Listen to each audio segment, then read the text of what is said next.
Chapter 76 Undead Captain. The amphitheater loomed over Dave. On all four sides of the fighting arena, tiers of stone benches and VIP boxes lighted with torches stair-stepped up and away from him. The seats were filled with thousands of hoarse-voiced undead roaring and screaming as they waved their arms and weapons in the air. Behind the nosebleed sections, an ornate wall enclosed the open-air structure. An iconic bone tower visible above the top of the high wall confirmed the location of the arena. Dave had been transported to the King City in the Dead Realm. Standing across from each other in the arena, Dave and the battalion leader, Ryashk, eyed each other menacingly, measuring and weighing for strengths and weaknesses.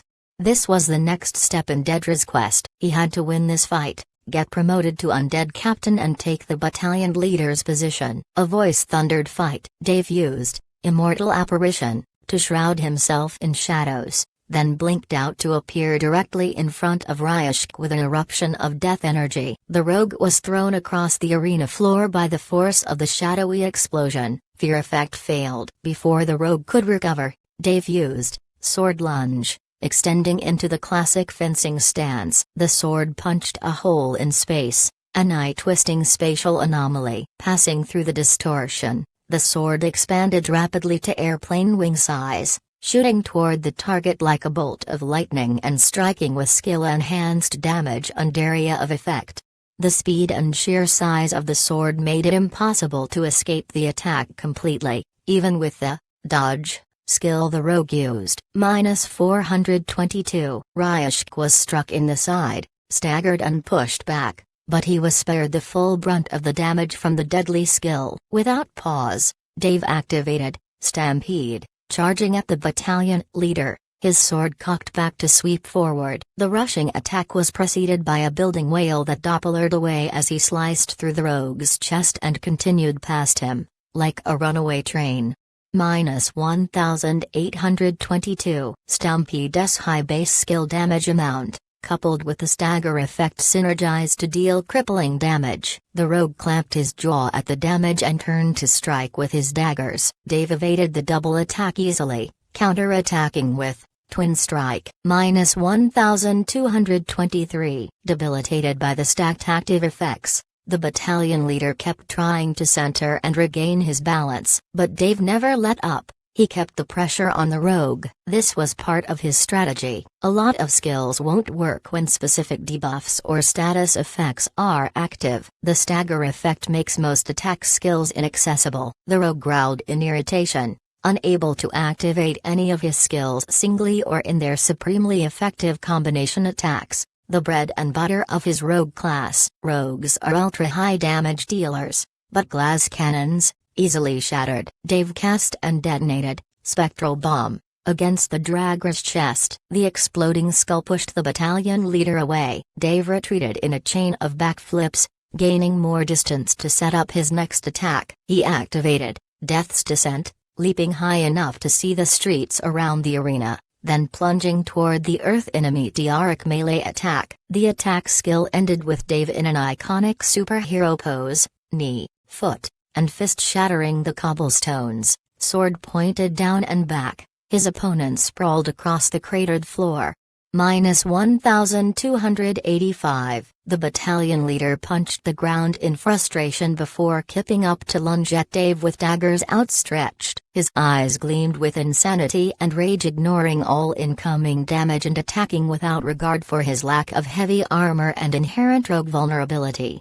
Dave didn't try to evade. He used block and neutralized the dagger attacks, then followed up with counter, dealing mild damage but staggering the rogue yet again. -250. Not wanting to give the rogue an opening to recover or attack, his shield returned to inventory as he separated his long sword into two short swords. He slashed twin swords in an X, and activated both sword abilities, Double Slash, and Soul Burn, immediately after, gritting his teeth as the -100 horsepower per second cost of the second skill bit into him and started draining away his health. Soul Burn funneled waves of fire toward the rogue, the flames cycling around the XAO attack from Double Slash. The abilities synergized, increasing and concentrating the damage. The combination struck the rogue, causing an immediate immolate DPS and a longer dot burn effect. -1662. The rogue used Vanish, disappearing into stealth. Dave didn't even bother looking for him. He stomped a black steel-booted foot into the stone floor and shouted a word of power, sending out a wave of energy. The air around him turned dark and murky. Death Surge, a battlefield control skill, causing a slow effect and increased damage debuff. Sure enough, in the act of sneaking up on Dave for a backstab, the crafty rogue's stealth cover was shredded away as Death Surge swept over him.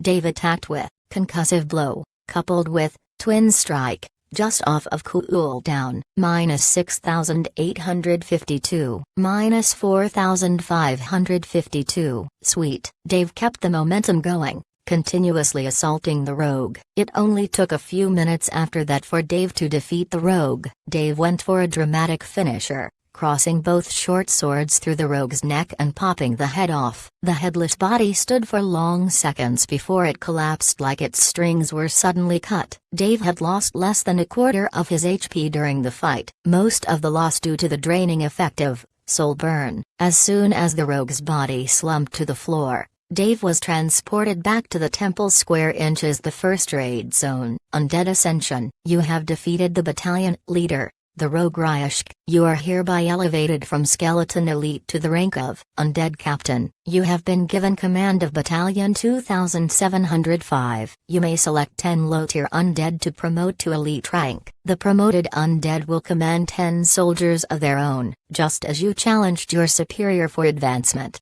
so too, others can challenge you for your position. Plus 500 contribution points. Serve the Undead King faithfully. Dave read the notification and looked at Bud, Sparky, and the rest of the boys. He opened his interface and leveled up their ranks. The appearance of the 10 newly ranked up undead changed. Bud, the ghoul, grew much larger, his armor darker, and spikes sprouted from every metal plates. Sparky's robes had become ragged and old, eerie animated sigils moving around on them. His staff grew taller, grander, and phantasmal flames flickered from the red and yellow gem. The remaining 8 undead lost their bony physiques, becoming more compact and sturdy. The 10 newly ranked up undead assembled at attention in a straight line. They seemed to shudder, and then lower-tier undead started emerging from behind them every few seconds. The new undead paced away from the boys and then turned and stood at attention behind them. This repeated until a formation made of 10 columns of 11 undead stood before Dave. A total of 110 units, and they were all Dave's. You are now eligible to partake in the second challenge of the Legacy Quest. Would you like to start? Why? So, the Legacy Quest gives a challenge every time I rank up in the Legion. If I accept the challenge, will affect my mission of remaining here until the Legion comes? Fighting off the 3 super guilds for 4 hours might not be feasible after all. Dave pressed Y. Your Legacy Quest challenge has been archived due to your current mission. Please finish your current mission first. Damn. Dave cursed. What is it? Asked Lone. Nothing important. Do you know what is happening outside? Before Lone Arrow could answer, Delvina, the warden, emerged from within the temple and walked toward them. Solemnly she said, the army of the living is advancing through the cavern. They have been slowed by the archers positioned in the towers, but it will not take much longer for them reach this location. How long before they get here? Asked Dave. 2 hours. At best. Dave turned to look at the temple, checked the time remaining on the S-ranked quest. There's less than 2 hours left on the quest timer. The guildies aren't going to make it. I'm safe. Dave shook his head. He'd been worried for nothing. Delvina, where can I find the unit under my command? Summon your Death Knight lieutenants, and they, in turn, will summon their minions. Dave nodded. In his panel,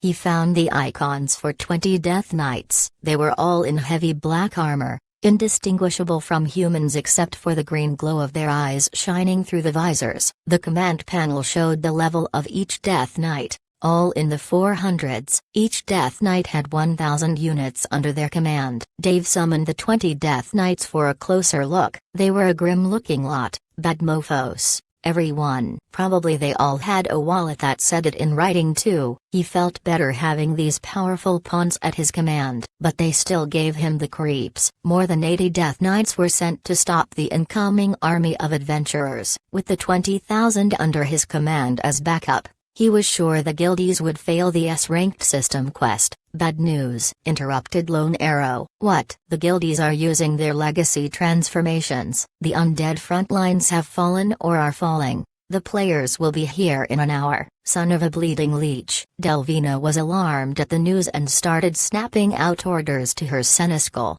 preparing her defenses. Delvina, if we wait for the adventurers to get here, they will roll over us in no time. The only place we might be able to hold them is the bridge that crosses the Magma River. Indeed, I've already ordered my advanced units to retreat to the bridge. They will make a stand at the Magma River. It should slow the invaders down, but the legacy users are going to be hard to stop. We don't need to kill them, just slow them down. Once the King's Legion arrives, they will eradicate the living invaders. Dave separated his forces. He planned to take 10 Death Knights and their units to the bridge to hold the guildies. The other 10 would stay behind to defend the temple, and act as a reserve force if he needed them. Ordering 10 of the Death Knights to follow, he set a fast pace to the tunnel that lead to the Magma River and the bridge. Lone rushed to catch up with Dave. Where are you going? Isn't it obvious? I want to get a closer look. You do know we are the lowest level players in this expansion, right? Don't worry, Lone. If things get too hot we'll retreat back here. Dave smiled at her confidently. Author's note: I guess I have many things to explain. First of all, I didn't drop this, and many know that you can read up ahead at Royale Road. Secondly, I was on vacation, and my PC broke. I couldn't update. And lastly, I don't have 500 chaps written. Just 89, and 9 of them are pay to read on my Patreon. I am not a professional writer and I do my best to supply chaps when I can. If I know I would get enough money out of this to survive, I would probably start doing mass releases. But I can't now cause I need to work for my living.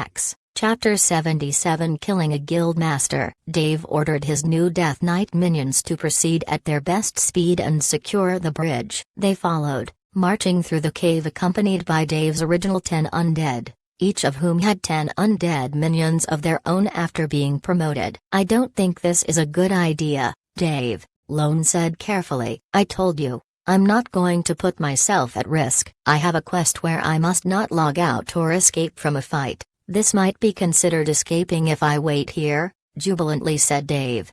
His words didn't match his actions as Dave looked like a child on Christmas morning while walking to a battle. When they reached the cavern bisected by the lazily flowing river of molten rock, they could already hear the clang of metal on metal and the screams of beasts and men. They stood at the tunnel mouth, adjusting to the dense hot air of the cavern, laden with the sulfur and burning metal smell of the magma. Carefully, they moved toward the bridge. Right before the bridge was a large opening where thousands of undead troops were positioned in organized blocks. The troops made way for Dave and his group. Flashes of light and explosions erupted regularly in the middle of the group that was at the furthest side of the cave. Right next to the bridge, the front line, the adventurers gained ground with every passing second, felling undead like cutting weed. Dave had a clear look at the front lines from his position. A man with pink armor strode forward holding 2 Death Knights at bay alone. Every time he attacked, his arm would elongate,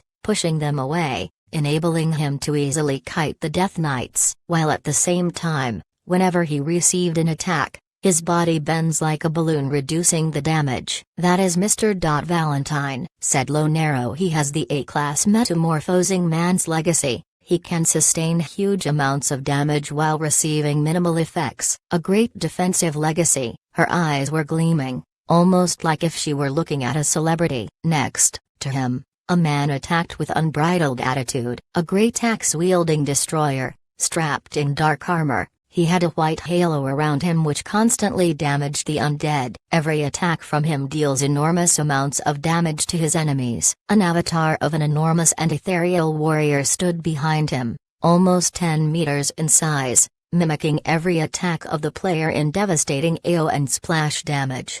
S-class legacy holder, warlord, said Dave. Looking at the situation, Dave noticed that the adventurers had the upper hand, and the reinforcement who were constantly pouring from behind them will help them force their way through to the arena near the temple in no time.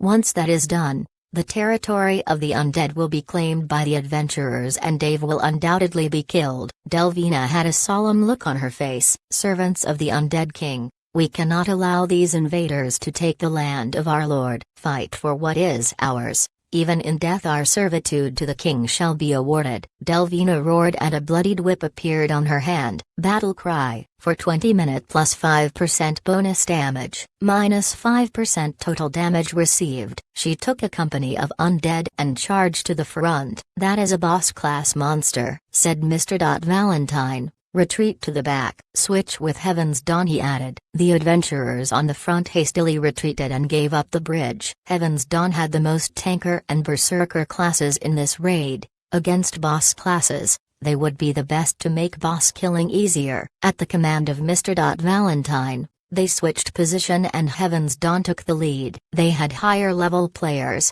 with better equipment, and looking at them, they were fully healed up and strong enough to take on a boss-class monster like Delvina.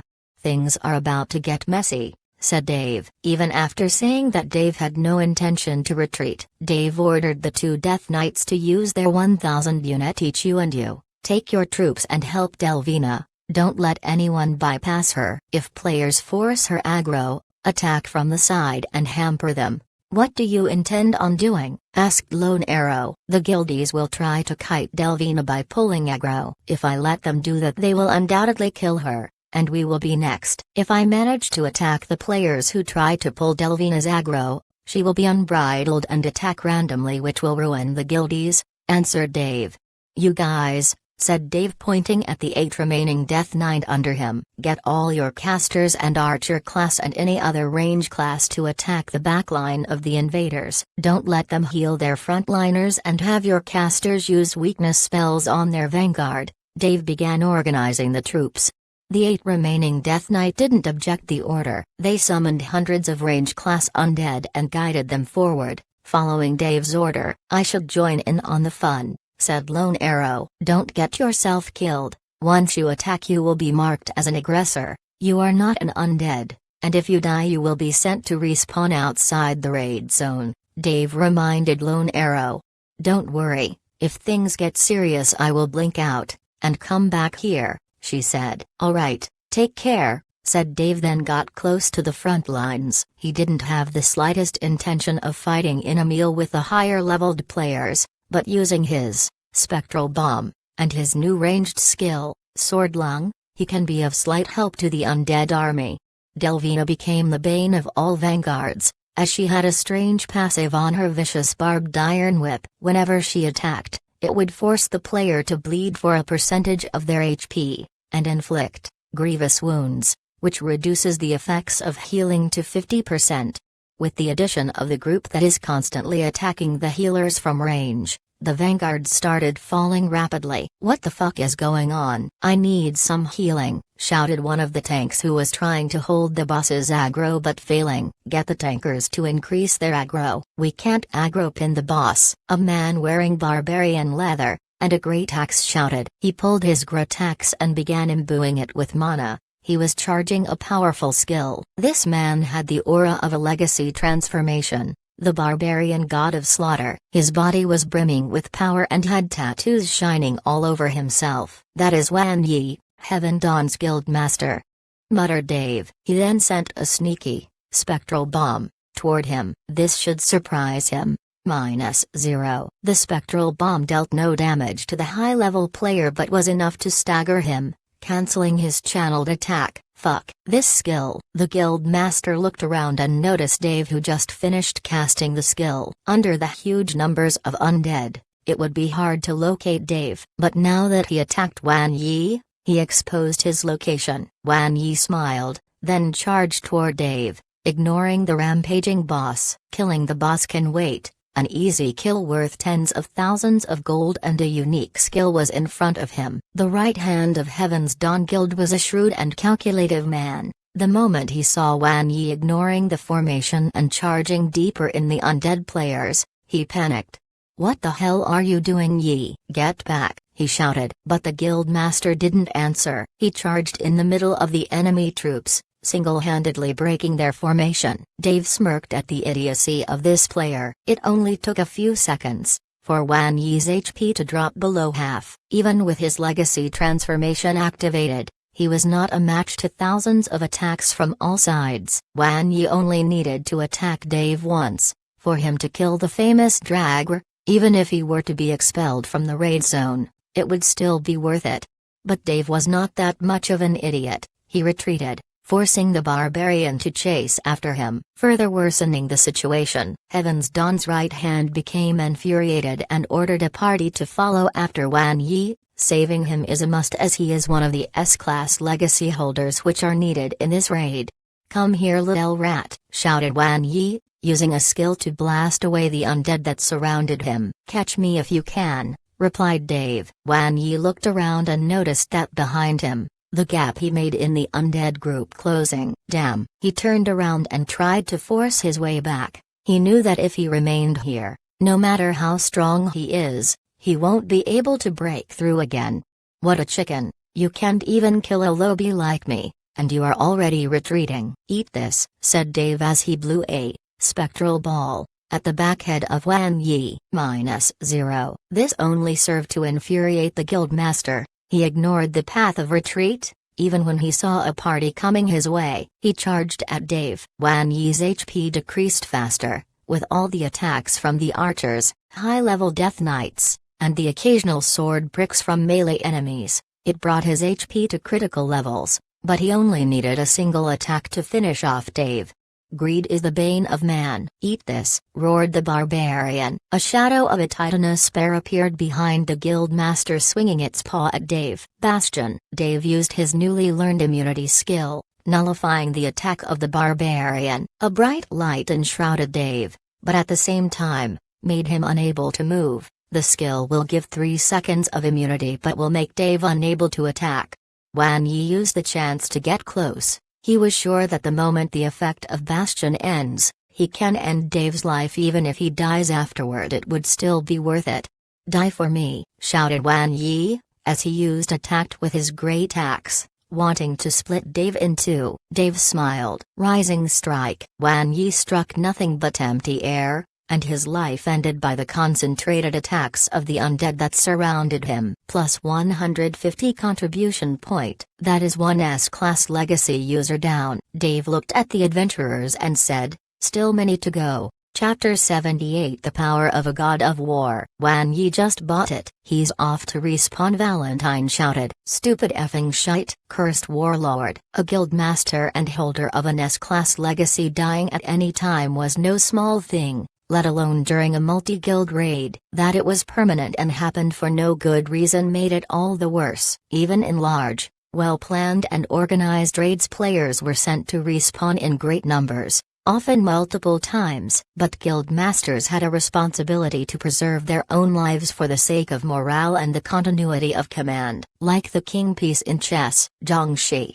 we need reinforcements on the front line," Warlord shouted. "I don't have anyone to send to you, Warlord. I've committed all our reserves to keep the undead pinned down in the towers." "You really don't want them coming up behind you, do you?" His reply was overly sincere and concerned. Smug. "Shit, we're on our own," said Warlord. Valentine sent Warlord a private message. "It's pointless to ask him for more troops, Warlord. He is devious and opportunistic. He's taking advantage of the situation to exhaust our manpower. Why would he risk losing the quest?" With Wan Yi out, Heaven's Dawn is basically leaderless. The guild's second, Cao Kui, is capable, but his power and authority are severely limited without the guildmaster's presence. Zhangxi's bloodroggers are in a safer area, fighting the archers in the towers, with minimal losses. When it is time for the last push, his guild will have greater numbers. Damn, he wants more of the pie.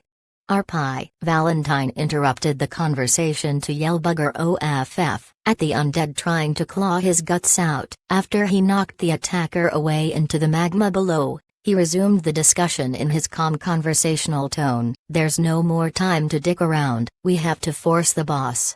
I have a plan for afterwards. when the Roggers tip their hand. "How many minutes left on your legacy timer?" asked Warlord. "We transformed the same time, so we both have around 57 minutes left. That's enough time for us to take down the boss. Then we mop up all the small fry and take the flag.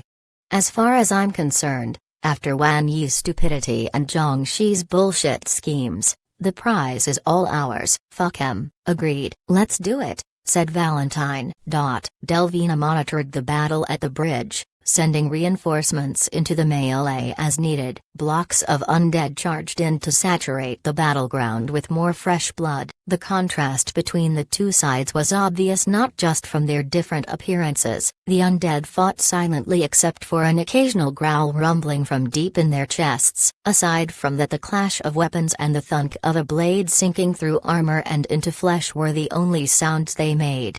Players are a noisy lot on the other hand. They scream, howl, and curse, and of course they chant or shout words of power to activate skills. Using Dave's tactic of ranged attacks on the healers significantly increased the rate and number of adventurer deaths. Delvina slowly gained the advantage thanks to Dave hampering the healers and started pushing the adventurers back. After Wan Yi's death, Heaven's Dawn was performing poorly. Their death rate was the highest amongst the three guilds, and without effective communication or leadership their frontliners were becoming more and more disorganized and ineffectual.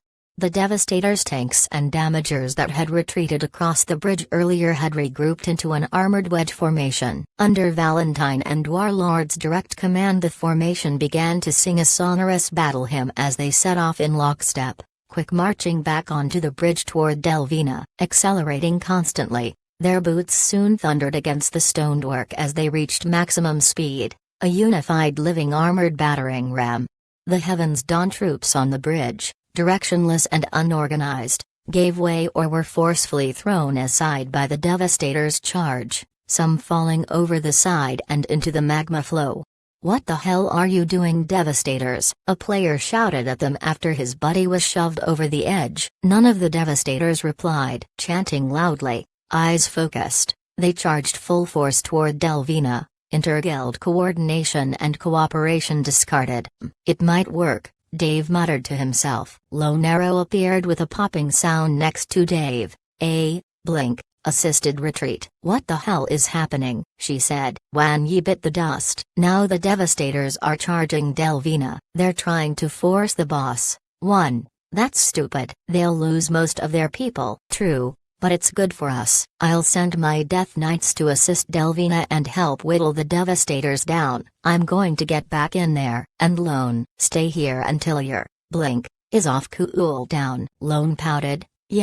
Yeah, I'll stay up here while you have all the fun." The Death Knights under Dave's command were still in good shape, but they weren't enough to stop the adventurers' formation in a head-on battle. Dave wanted to take advantage of Delvina's rampage to engage the adventurers from a more favorable position. Delvina looked calculatingly at the charging adventurers, then waved a hand signal for her undead to reposition themselves in front of her, grouped into tight square formations.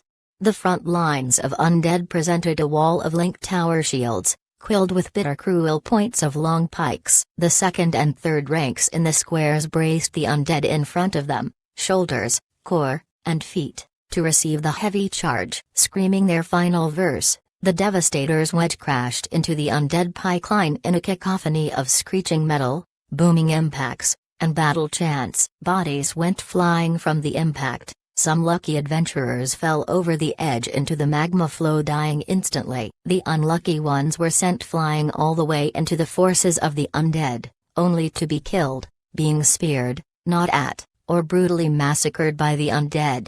The confusion of the savage melee at the collision point of the charge, combined with the fear effect update and the increased pain setting, all unfolding at the center of a bridge high above a flow of glowing molten stone, created a truly hellish scenario.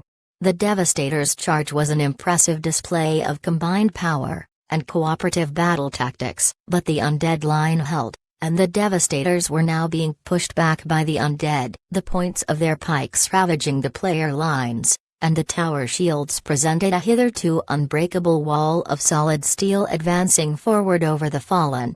Delvina cracked her razored scourge in a continuous staccato rhythm at the adventurers. Every stroke of the nine-tailed weapon slashed 4 or 5 players, tearing away chunks of HP and afflicting them with grievous wounds, a debuff that reduced any healing they received by 50%. Her Death Knights attacked the unfortunate bleeding adventurers immediately, savagely, killing them before they could be cleansed and healed. Suddenly a bright aura surged out across the ranks of the Devastators, and Warlord's legacy avatar rose up and up, a titanic figure standing protectively over the Guildmaster, howling like a mad god of war. This was the revelation of the full power of an S-class legacy summoned into play. Warlord thundered out the words, "God Fist," and struck down at the ground with his armored fists. A large rift formed over Delvina's forces. From it emerged a gauntleted fist as wide as the bridge itself. The golden gauntlet was completely covered in intricate inlays of mandalas and god runes. Holy shit! Dave watched the manifestation of the S-class legacy in fascinated awe. The god gauntlet crashed down on the undead formations, the spreading shockwave blasting hundreds of undead away to fall into the magma. With the use of a single skill, Warlord had breached the undead shield line, killed dozens of Death Knights, and staggered Delvina and her entire army. "Kill!" roared Warlord. The Devastators charged through the opening in droves. "Shit, that skill is so broken. I have to help Delvina or we are screwed." Delvina placed herself in the center of the bridge, a true boss monster, blocking the Devastators' advance, stopping them cold and enduring the focused fire from hundreds of players. Dave ordered his Death Knights range on the Devastators' healers at the rear of their forces. Then he put a hand to his beard, calming his mind, and tried to think of a way to save the situation and complete the S-level quest. Valentine noticed the odd behavior of a small group of undead Death Knights targeting his backline healers. Wukongzhen, you and the heavy hitters leapfrog over this mess and take out that group of Death Knights attacking out healers. Double quick, go. Go, go. Dave noticed the pink-armored guardian giving orders, and he smiled. A shiver ran down Valentine's spine as he used his shield to ward off attacks from 2 Death Knights. Driving his foes back with a shield bash skill, he used the momentary respite to look around. His gaze was drawn to a certain dragger that stood out from the rest. Generally, Valentine didn't lack for confidence and his icy demeanor under pressure was legendary. But something about this specific undead disturbed him deep down, like a premonition that he wasn't quite aware of yet. The dragger wore elegantly chased black armor which, while still battered and worn, was several grades above the usual rusted plate armor worn by normal undead.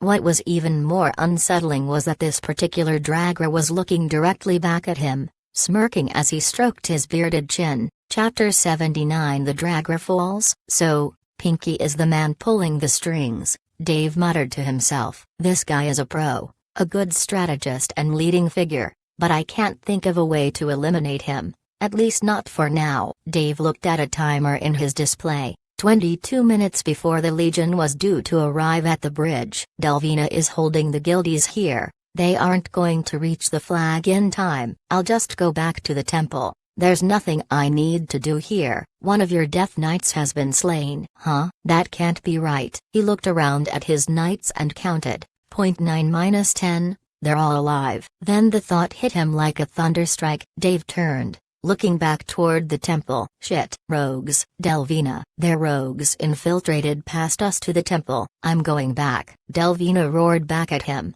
"Go. The king's army is near." Then she started killing players even faster, giving herself to a fit of madness. Her HP had dropped below 50%. Dave knew she probably wouldn't make it. Dave ordered 5 of his 10 Death Knights to stay and support Delvina with their troops. He ran as fast as he could with the other 5 knights through the tunnel, heading for the temple. Dave's mind was spinning. He should have thought of this, been ready for it. With invisibility and stealth skills, rogues, thieves, and assassin classes could easily bypass a battlefield and infiltrate deep behind enemy lines to sow chaos, or reach strategic objectives. It was damned fortunate he'd left the other 10 Death Knights on standby near the flag. Otherwise, the territory would have been lost without a whisper of warning. It took only a handful of minutes at a full sprint to reach the temple cavern. As he neared the tunnel exit, he heard sounds of battle. The thumping in his chest increased. Dave breathed a sigh of relief when he exited the tunnel and looked toward the temple. The undead realm flag was still flying over the temple. Hundreds of assassins surrounded the temple, but their stealth was already broken and they were being held back by his Death Knights and their troops. Watching the undead holding their own against the stealth class players, Dave wondered how the guildies had killed one of the Death Knights. They probably focused all their stealthed attacks on one knight. Surround and attack them. Dave ordered the 5 Death Knights he'd brought from the bridge. The undead knights and their troops swarmed out and enveloped the guildie positions and attacked from long range. Then the Death Knights, followed by their captains, charged. Their power increased by their rage at the enemy's proximity to their flag. They tore into the rogues' formation. The sound of swords and metal echoed. Players, shouting and yelling at each other, trying to regain momentum and reorganize to meet the attacks from the new foes. In just a few minutes the fight was over, the last rogue dying at the axe swing from a Death Knight. The undead howled thunderously in unison at the defeat of their enemy. That was close. I should probably stay here. The guildies will know what happened soon enough, and they will try something else. At the bridge, Delvina's final thread of undead vitality was cut by Warlord's legacy great axe. He looked at the timer. Less than 15 minutes for the quest to be completed. Valentine, we have to move. Rush the flag, he said. Agreed. Devastators, regroup and heal up. As he finished speaking, Valentine turned to see the Blood Rage Guild pouring from the tunnel and rushing at them with expressions of savage glee on their faces. "What is Jiangshi up to?" muttered Warlord. Valentine's eyes widened. "Warlord, take the frontliners. Go for the flag. Go go go. All Devastators, advance to the tunnel now." Warlord didn't hesitate when he heard Valentine. He trusted him unconditionally. "A group, we're going for the flag. Move," bellowed Warlord on the guild's battle channel. Professional players, they didn't question orders in battle, they ignored the remaining undead, running through them and into the tunnel with all possible haste. Without Delvina the undead became less organized. They wandered about aimless and picked random targets to attack. "What's going on, Valentine?" Warlord asked as they sprinted through the tunnel. "Blood Rage. Our spy network found out they already sent a group of assassins for the flag, but their attempt failed, so they abandoned their siege of the towers and sent all their members to attack the flag. I wouldn't be surprised if they even attack us. But aren't we making it easier of them? If we charge in we will lose more players. We are not even fully healed up. Hell, I'm at 20% health." When we reach the cavern exit, I'll form a defensive line and hold the Blood Roggers. You continue into the cavern with half our forces to take the flag. "Val, can you take Jiangshi?" asked Warlord. "One-on-one. Number. But I can slow him down." "You have to deal with the undead and take the flag." "One other thing, I saw the dragger on the bridge. If you can't take the flag, at least take him down." "He's here." "Yeah, I got it. He's a dead man walking." The Devastators broke through the unorganized undead defending the tunnel exit and immediately split into 2 groups. One group stayed to hold the Blood Roggers at the tunnel entrance and the other rushed toward the temple. An imposing figure in ornate red ceremonial robes approached the Devastators' defensive formation. "What is the meaning of this, Valentine?" It was Jiangshi. He had easily fought through the undead at the head of his guild. "Oh, hello Jiangshi. Fancy meeting you here." "We're just watching our guildies' backs, holding the line. By the way, a little bird told me you sent a unit of stealths to take the flag. Too bad they failed so miserably." Jiangshi's face expression began to turn an apoplectic red. Valentine shook his head, like a disapproving parent. "Incompetence. It's easy to blame followers, but I think it always starts with the leadership. Don't you agree?" "So, you found out about that little maneuver?" "Obviously, there are traitors in the ranks. No matter, they will be found and weeded out." Still red-faced from Valentine's taunts, Jiangshi turned back to his guildies. "Blood Rage. Take them. We're done playing nice." He turned, and with his Blood Roggers backing him up, charged the Devastators. "It's all up to you now, Warlord. thought Valentine as he prepared to receive the Blood Rager's charge. From his position at the temple, Dave saw several thousand Devastators rushing madly toward his undead. Crap, this is going to get nasty. 10 minutes. We just have to hold for 10 minutes. Death Knights, hold the line. Archers and casters, fire at will. He roared and took a position with his battalion. The players charged the undead heedlessly, crashing into the Death Knight ranks. At the bridge, Delvina had organized her forces in a solid defensive line. Dave tried to mimic Delvina's shield wall tactic, but his formation crumbled under the Devastator's attack. The tactic had worked for Delvina because she had a numerical advantage. Adventurers rushed through the holes in the formation and wreaked havoc among the undead. Dave started accumulating contribution points like mad from all the adventurers dying at the hands of his minions. However, his troops were falling even faster. One of your Death Knight has been slain. One of your Death Knight has been slain. One of your Death Knight has been slain. Time was ticking away and Dave's army was barely holding. Shit, we're not going to make it at this rate, Dave muttered after doing a quick estimate. Retreat to the temple area. The undead slowly made their way to the temple, holding the adventurers at the stone steps leading to the entrance. Behind him was the grand doorway that leads to the central hall of the temple, where a green flag stood in the very center. A frightening voice roared at Dave. Skeletal Warlord had spotted Dave, and was fighting, struggling, to reach him. You are going to die here. The guild masters spat at the dragger. Shit. Dave retreated rapidly, but Warlord activated his legacy skills and rampaged through the undead, sweeping them away with AoE attacks that dealt massive damage. Finally, he broke through the last formation of Death Knights to stand in front of Dave with great axe in hand. An armored behemoth splatter with undead occur, panting after his exertions. But the price to reach the dragger had been high. He had less than 5% of his HP left, still more than enough for a high-level guild master to deal with a common lowly dragger. The timer was almost finished. He only needed a couple more minutes. Dave didn't dare order more of the Death Knights to turn and help him. If they did, the undead keeping the players back would crumble immediately and the guildies would swarm over him and take the flag. He had to survive this on his own. But a single attack from Warlord would end Dave's life. Shit just got real.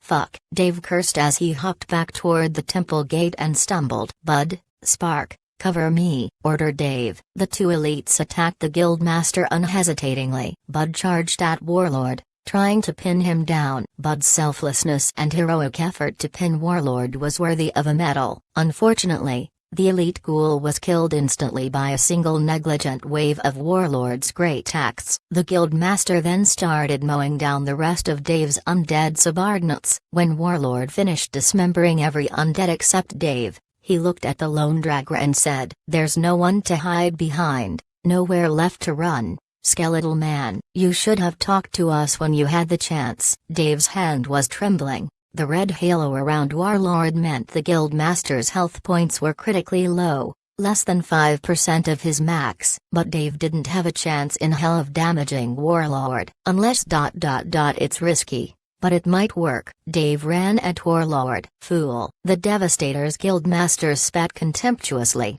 then swung his massive great axe. Dave activated Bastion. The damage was nullified, but Warlord was a veteran player. He waited, and attacked at precisely the moment the dragger's 3 seconds of immunity was up. Dave used Vertical Strike, and dodged away. Warlord closed the gap with Charge. Block. Dave nullified the damage from the charge, but the stun debuff caught him, disabling him until Warrior's Will overcome the effects, dissipating the debuff.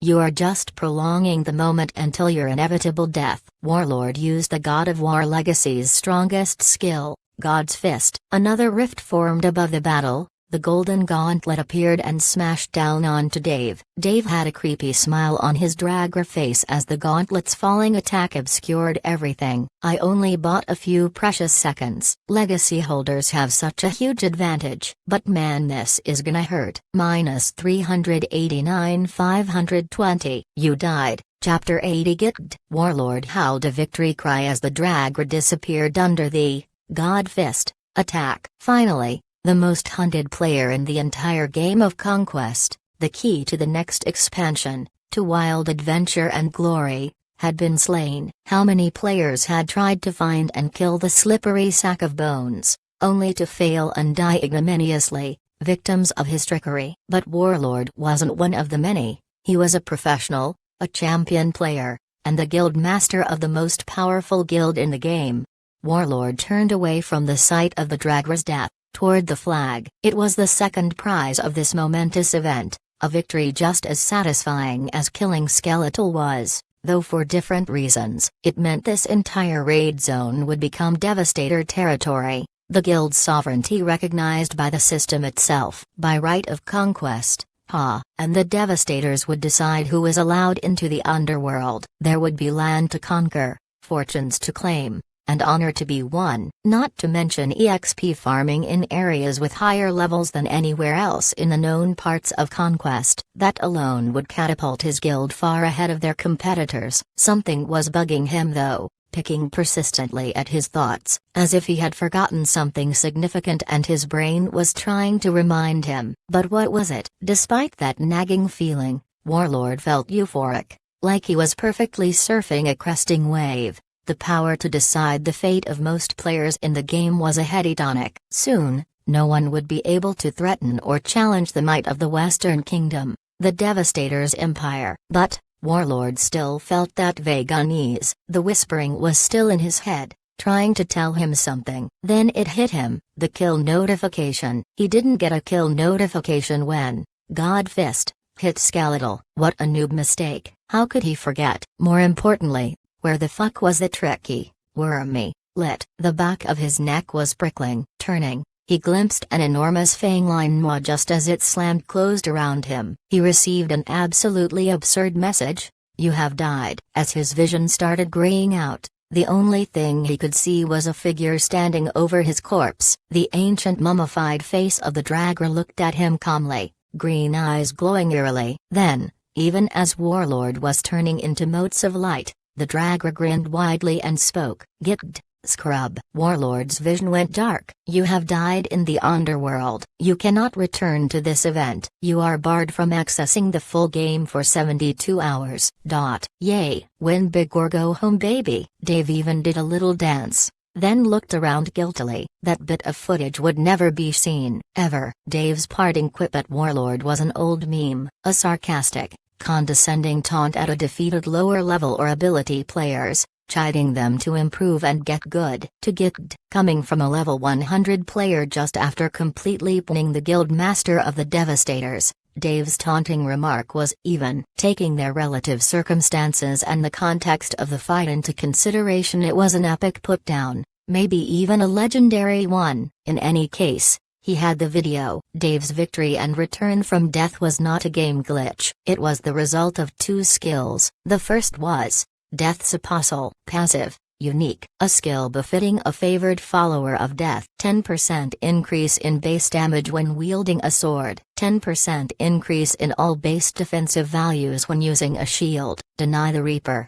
Upon reaching 0 health, 0 horsepower, the soul of Death's Apostle will be redirected to limbo for 5 seconds. 5 seconds. During those 5 seconds, Death's Apostle can refuse death by rejecting the Reaper. Upon refusing death, the Apostle will be returned to his original location with his HP, MP, and SP at half of their base maximums. After refusing Death's summons, the Apostle must appease death with the death of a foe of equal or greater level than the Apostle's own. The appeasement must be accomplished within 3 hours of refusing Death's summons. Warning: failing to appease death may negatively impact the Apostle's standing with death and result in unpleasant repercussions. Resurrection is life's domain, not death's. Defy the Reaper is not a resurrection, it is a refusal to die. Therefore, no consequences or effects of death or dying will apply when Deny the Reaper is used. Caveat 1.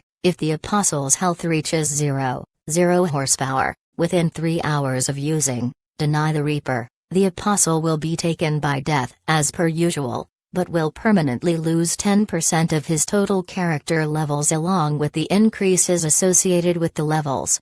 Caveat 2. The Ferryman, Death's messenger does not appreciate crossing over for no reason. The Reaper must be paid, if not with a soul to carry, then in gold or other loot. In addition to the appeasing death, the Apostle must pay the dread ferryman's word while in limbo. 5 seconds. Defy the Reaper enabled him to return from the dead. The potential drawback was the material cost and the risk of 10 or so levels if he died again. Dave got the second skill from a book he received as loot after helping Drama slay the first underworld raid boss. Dalmadoth, Demon's Call, deals a flat 5% of the target's own maximum base HP, disregards all passive defenses and multipliers. 10% chance of successfully working against NPCs and boss-class creatures. Cooldown 24 hours. Rarity, unique, and because Warlord was already at less than 5% of his HP, the Demon's Call killed him instantly. Flat damage values apply even with a level difference multiplier, or else it wouldn't be flat damage. Obviously, a PvP-oriented skill, as it had little chance of working on anything other than players. Dave could have just used Demon's Call and hoped for the best, but it was his only shot, the only ace in his sleeve. If he used it and Warlord countered with a defensive skill that nullified Demon's Call, it would have been game over for Dave. In Dave's estimation, the course of action most likely to succeed was to get Warlord to drop his guard and attack with surprise on his side. The only way he could come up with that was reasonably sure to do that, was to make Warlord think he'd killed Dave, that he'd won everything. His gamble had paid off, at least where Warlord was concerned. The players were breaking through the undead formation. Once they made it through and into the temple, he was a dead undead dragger. Server announcement. The time allotted to seize the raid zone from the holding faction has elapsed. The undead faction's claim to the raid zone is now recognized and confirmed by the conquest system. Stand fast, legionnaires. The army of the undead king has come. Outside the temple doors, a large disturbance formed an empty space, a travel gate. Death Knights began leaping through in uniform ranks and marching forward quickly. Their numbers built until there were thousands, with more coming, their bootsteps shaking the pavement. Dave released a pent breath in relief. He'd done it. The reinforcing Death Knights split into 2 columns, one encircled the temple in defensive positions and the other proceeded toward the tunnel that leads to the bridge cavern.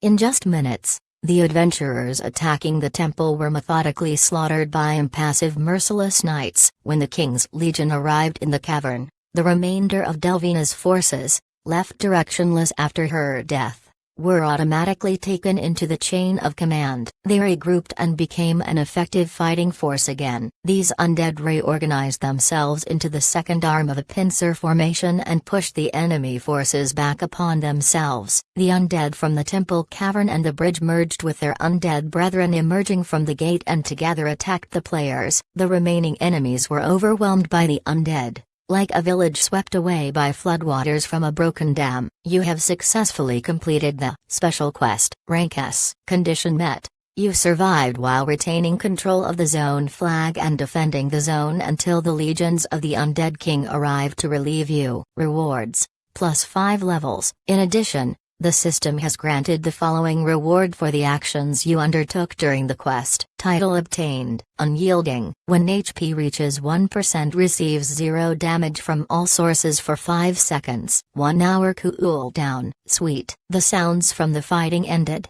and Dave walked out among the undead. Strangely, whenever he neared any of the undead, they stood at attention and nodded to him. A new teleport area has been added to your map. Undead Legion Underworld Frontier. You can now use teleport scrolls and the transporter/gates to travel to and from the Undead Legion Underworld Frontier. Dave went looking for Lone. He'd lost contact with her during the battle, in the midst of literal armies of undead. He worried that if she had survived the battle, she would be killed and banished from the raid zone by the victorious undead. After minutes of fruitless searching for Lone Arrow, Dave gave up and turned to make his way to the temple to see what was going on. I hope she's just logged out. It would suck if she died and was ejected from the underworld. As he neared the temple, a blinking notification appeared. You have been summoned to the Bone Palace. Time to summoning activation. 3 seconds. Huh? Dave's character disappeared and his vision went dark. A moment later,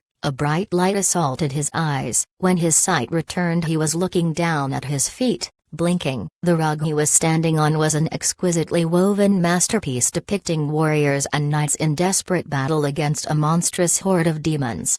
Dave looked up. The rug covered the floor of an enormous hall. Marble columns supported arches converging into a vaulted ceiling high above. Magnificent dragons and majestic phoenixes had been carved into the marble, spiraling around the pillars toward the ceiling. At the far end of the hall, a truly imposing throne stood on a dais, overshadowing the entire hall. The throne was made entirely of shaped and carved bones from a variety of fell creatures, from the straight bones arrayed into a flat surface with space to seat 3 or 4, to the branching bones forming the back, looming as high as a mature tree. Then there were the extravagant armrests made all of skulls. The powerful-looking chair legs were actual legs ending in claws grasping at the dais they rested on. On the throne, a figure in dark armor sat with one hand at his chin, leaning against an armrest, his other hand on what was clearly a human skull.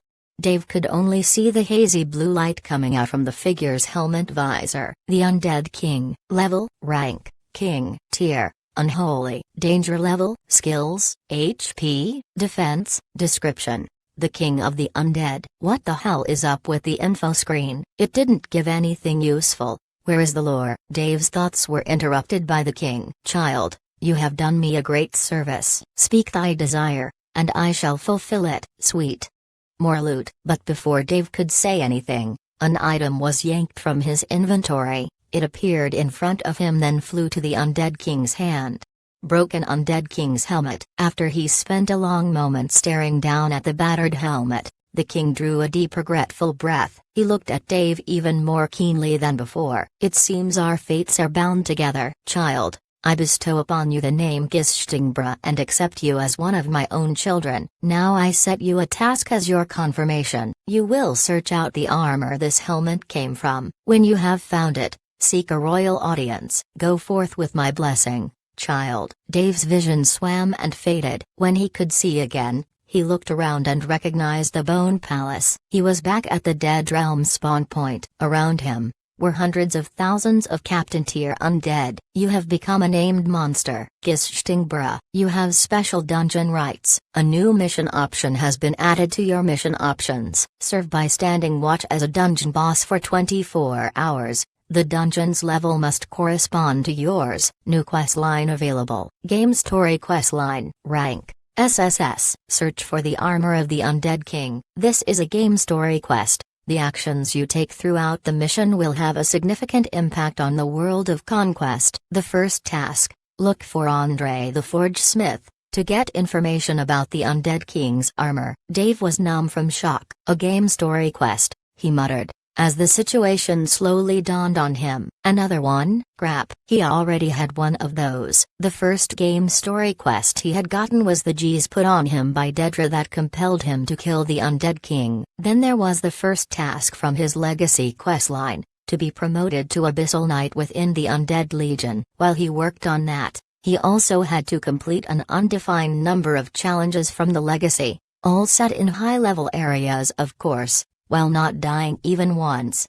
Then, after he became an Abyssal Knight, he would be given one final mission by death, the final challenge in the legacy questline. And now, here was yet another game story quest that he could not turn down. This one, from the Undead King no less, tasked him to go searching who knew where in all of Conquest, for a particular set of ratty old armor.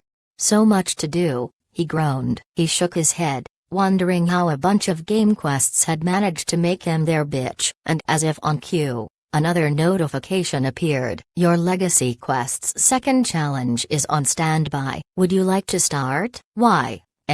Oh, to hell with it. Calgon, take me away. Yes. In one of the real Manhattan's tallest and most luxurious buildings, a girl with purple hair snickered as she uploaded more than 12 hours of video. The title of the upload folder: Mr. Skeletal vs. the World, Chapter 81 V1 Epilogue. Epilogue. A short time ago, in one of the countless meta-virtualities that were the underpinnings of a world simulation called Conquest, a figure in a grey tie and black swallowtail coat closely monitored an event that had necessitated far too much personal attention and influence to orchestrate.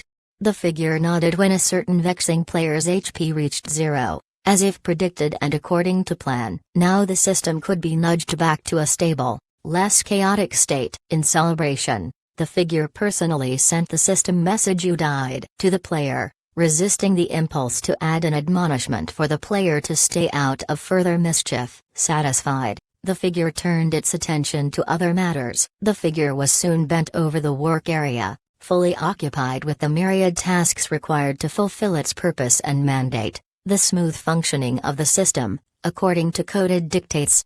Suddenly, the figure froze for a long moment, quivered. Standing, it expanded rapidly, far beyond its original size, bewildered eyes searching, mouth moving in growing rage. Fists clenched, head thrown back, the figure screamed in a voice that reached all across the system, "What have you done?" To be continued. Chapter 82 Wrath of Warlord. Fuck, bugger, wank. Shit, bloody fucking hell. The stream of profanity resounded from the walls of the apartment in the eastern suburbs of New York City. The unbroken litany of blasphemous utterances had started minutes ago. The man paced the floors of his apartment like a raging lion, glaring at the innocent game capsule from which he had emerged in his present towering state of rage. Adding more fuel to his anger, he could not return to the game for the next 24 hours of real time. The man was Warlord, head of the most powerful guild in the world of Conquest, the Devastators, one of 5 top-ranked players in the game, a level 432 warrior. Warlord, who had just been disgraced and brought low, defeated in personal combat at the hands of a trash level 100 dragger. It was the ultimate humiliation. He could have accepted that if he had succeeded in capturing the zone flag, taking possession of the new zone of the expansion for the Devastators, but he didn't get the flag. The loss of real-world revenue and in-game gains was incalculable. The guild's money people, their business partners and majority stockholders, were going to shit megatons of heavy bricks when they heard about his failure. They would want to put the blame and fault on someone. Warlord would become a scapegoat, disgraced and painted in shame if he allowed it. They needed to figure out how to handle the truckload of manure that would soon be dumped all over them. Not that Warlord denied he was responsible for the cock-up, at least to himself. But guild politics were cutthroat and unforgiving. He couldn't afford any bad PR. Warlord grabbed his phone and punched at a contact. The developers at Conquest anticipated the need for communication between the real and virtual worlds and included functionality for it. Multiple apps that provided in and out calling, iming and ming of all were available with the release of Conquest. Warlord heard the other end accept the call. Without waiting he barked out, "Valentine." Status: immersed players experienced a slight lag during calls to the real world because the perception of time is accelerated in-game. Valentine answered, his voice ragged and fatigued. "We're about to be overrun." "What happened? Why are you calling from outside?" "Just do what you can to pull back and keep as many Devastators alive as you can." "We're buggered. There's nowhere to retreat to." "Warlord." "The undead are pouring in from every direction and every tunnel." Valentine's labored breath was audible over the speaker interspersed with grunts of effort. Warlord heard a final gasp and then silence. A moment later Valentine's voice returned, much less stressed. "It's over. I just died." "You said you're on respawn?" "Yes, I'm IRL. Waiting for the respawn timer to run down." "Fucking respawn delay. I really want to kill some shit right now." Warlord's initial reply was curt but his voice grew louder as his ire at the game pod returned. "But I saw you entering the temple." "What happened with a dragger, man?" "Oh, I killed the dragger alright. Then the fucker popped right back up behind me and one-shotted me with some demon Bogart skill. I'm more than 200 levels above that bone geek and he still ganked me like a newbie punk." Warlord winced. His own words too similar to the grinning skull's parting insult. "Send me your feed. I want to see those skills," Valentine demanded. He was the tactical and strategic brains behind their success. Warlord's rage returned. "Damn it, If I'd just grabbed the flag as soon as I killed the dragger, we wouldn't be in this shit situation. That fucking drag, it's just a setback, Warlord," Valentine interrupted. "There is a silver lining her." "What is it you think is not fucked up about this whole pile of shit, Val?" Warlord counter-interrupted his friend. "The zone is still there, Warlord. It doesn't belong to any player faction. It's there and we just have to make it happen." Warlord's face blanked for a second. "Oh shit, you're right. The golden fruit is still on the tree," Valentine continued in a smug voice. "Also, Blood Rage and Heaven's Dawn both wiped before we did. Poor fellows, they got less than nothing from our little jaunt to the underworld. We still have a valid contract with them. In return for granting them access to the underworld this time, the contract guarantees us full and unlimited access to the Red Monastery dungeon and the Bristle Mines for 2 months, regardless of what the outcomes are in the underworld." Warlord chuckled in satisfaction. "Hey, okay, so at least we got a little something out of this clusterfuck." With visible effort, the guildmaster forced the last of his temper down and turned his attention to his duties. "Tell the A and B players guarding the zone portal to go ahead and enter the underworld. We don't control it, but they can still explore and farm some mats and EXP." "No can do, Warlord. The underworld is closed to all of us now." "What?" "Yeah. I just got a message from the guys in the dark threading dungeon at the zone entrance. They said the portal closed up and won't open. But remember, the system announcement said the underworld can be accessed from different locations in Conquest. We just need to find them." "Damn. Alright, organize the search for other entrances. Also, repost the bounty on the dragger. I want his fucking head. Post a bounty on his archer bitch. She's on my shit list too. She can tell us how to get that smug skull fucker." "Consider it done. I need to go and start spinning this underworld tarfu, and make it stick so we are bulletproof by the time the board meets again," said Valentine. "Thanks, Val." Warlord ended the call and logged into his computer to check the finance pages. Sure enough, the news was already out. The ticker showed publicly traded Devastator's securities on a slight downward trend. The securities for Blood Rage and Heaven's Dawn were doing the same. "That damn dragger is even affecting the securities exchange," he mumbled to himself. He switched to a Conquest forum. An eye-catching banner scrolled across the main page. "Trending now on Conquest. See what everyone is talking about. In-game content trending now. 100 million views. Conquest video goes viral." Warlord clicked on the banner to see what was going on. Posted less than an hour ago. 100 million hits. I wonder if that's some kind of record. The beginning of the video was timestamped just after the expansion pack. It was from the Elven Archer's POV. The first bit was in fast forward, showing a group of undead coming into sight as she neared the dark threading dungeon. The archer teamed up with the undead, and they hunted panthers together near the dungeon. The vid slowed to normal speed as the group entered the dark threading dungeon. Mr. Skeletal stealthed down the dungeon stairs and ambushed 2 players. His skull skill pushed the 2 players into the path of the charging boar. The boar tossed the 2 unlucky player past the ledge to fall into the dark chasm. "Ruthless, but smart," Warlord shrugged. "He would have done the same thing." The feed continued, showing the group's encounters with werewolves. Then they reached the bottom of the stairs and the unusual boss lair, with a huge sealed doorway. Warlord sat up. This was what he wanted to see, how the way to the underworld was opened. Disappointingly, the video skipped that part. "Bah," he spat, disappointed. "Should have known it wasn't going to be that easy." On screen, the dragger had pulled the archer with him as he jumped through the gate and began falling. Now the dragger was desperately grabbing her hand as they fell through the darkness. Warlord leaned in toward the screen, cocking an ear toward the speakers. He started laughing uproariously. Mr. Skeletal, the big bad dragger, the smirking menace, was screaming as he fell. He sounded like a terrified little girl. Warlord laughed the entire time. Finally, his day was looking up. Next, the video showed D. Archer and Skeletal, Speaking to Ramshaw, they probably got the same Slay Demons quest he gave to every player that reached the underworld. Then 2 more players appeared. It was the 2 unfortunates who were thrown into the chasm earlier. They had respawned and caught up to the group. The Dragger and the elf ran from them,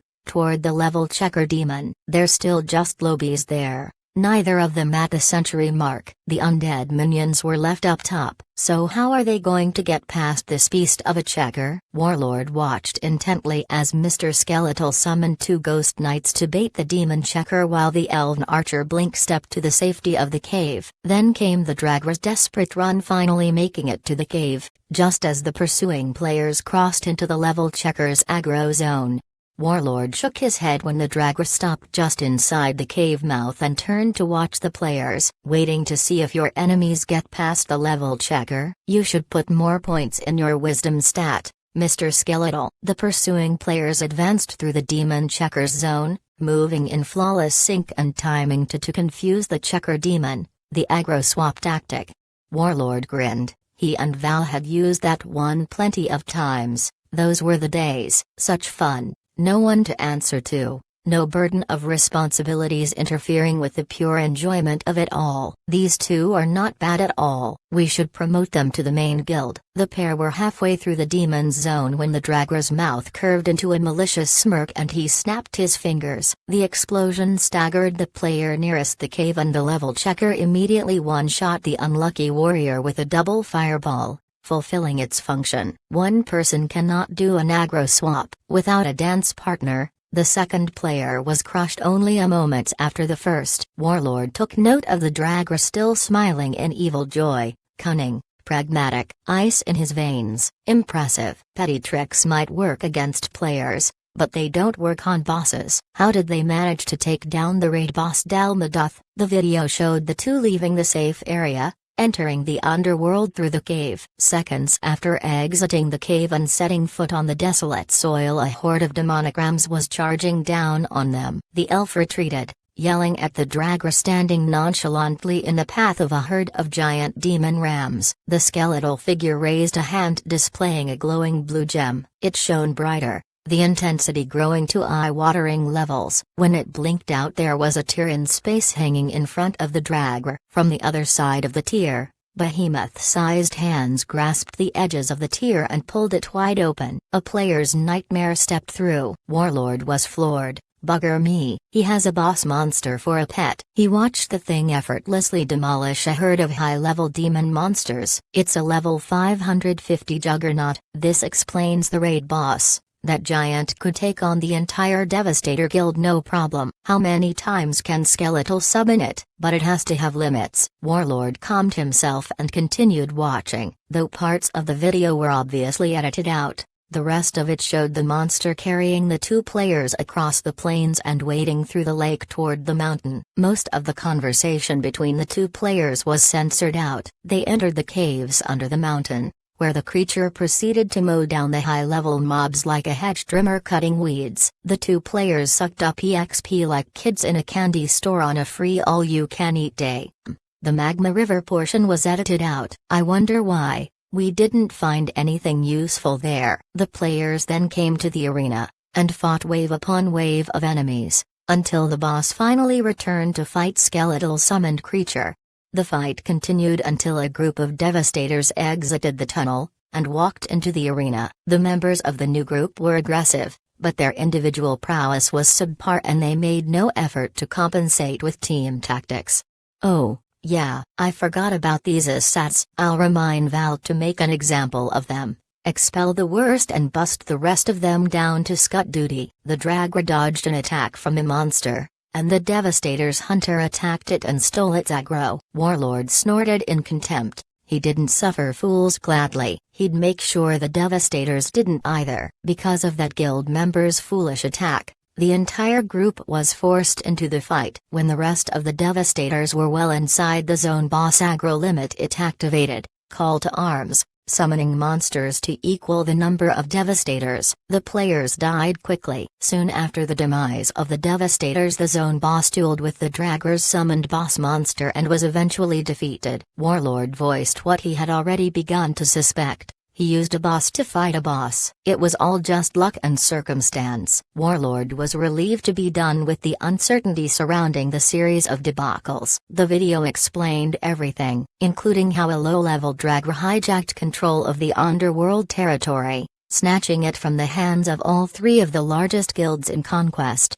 Warlord was far from happy, but things were making sense again. These two upstarts had rocked everyone's boat, but in all likelihood they had no idea how many problems they had caused or the consequent political and economic upheaval within the Conquest system, both in Conquest and IRL. Regardless, the miscreants would be reminded of their place in the world, hammered back down just like any nail that stands up. Warlord turned his attention to guild matters, diligently working from his computer. But, despite his iron self-discipline and focus, he soon found himself shifting restlessly, mind wandering from the boring guild minutiae in front of him. A nagging doubt persisted, gnawing away his renewed confidence. He could not stop wondering if the string of fateful events were only due to outrageous luck and the game-breaking aegis of a summoned boss monster. How was the dragger able to kill Warlord? Chapter 83 The Origins of the Undead. Dave appeared in the Goddess of Death's cavern. He impatiently swiped away the unnecessary notification that popped up. You have accepted the second legacy task. Speak to Death to get more information about your mission. The Goddess of Death was sitting on the edge of the pond with her feet in the water, watching the ripples roll away across the mirrored surface of the black water before disappearing. She looked up as Dave approached, watching him from behind the veils obscuring her face. Dave stumbled. The power of her gaze was palpable, a nerve-tingling pressure. Dave remembered a tale about a legendary Japanese sword master famed for his killing intent. As the story went, when the master practiced sword kata and his gaze swept across the dojo, mice would drop from the rafters overhead, struck dead just from being at the edge of his deadly gaze. HMPH, you are still not ready. Your quest for power is far too slow. You won't be able to slay the cowardly king this way. Dave didn't understand what the reason was for slaying the king. Dedra's quest was the same as his, a geez laid on him by the death god's ring to kill the king. You said the undead king is a traitor to his people, but I do not see it in him. Death rose to her feet and examined Dave for a long moment. He shivered, feeling the power behind the shadowed veil once again. Are you questioning the word of your goddess? She asked in a silky voice. Throat tight, he continued, I just need to understand. The king did not seem as you described. She looked at him again for an uncomfortably long moment. She nodded. Very well, I will allow you to see. Abruptly, they were no longer in the cavern. They stood in the void of space, infinite stars shining faintly, unflickering, in all colors around them. Below their feet was a blue-green sphere swathed in wispy clouds. Conquest,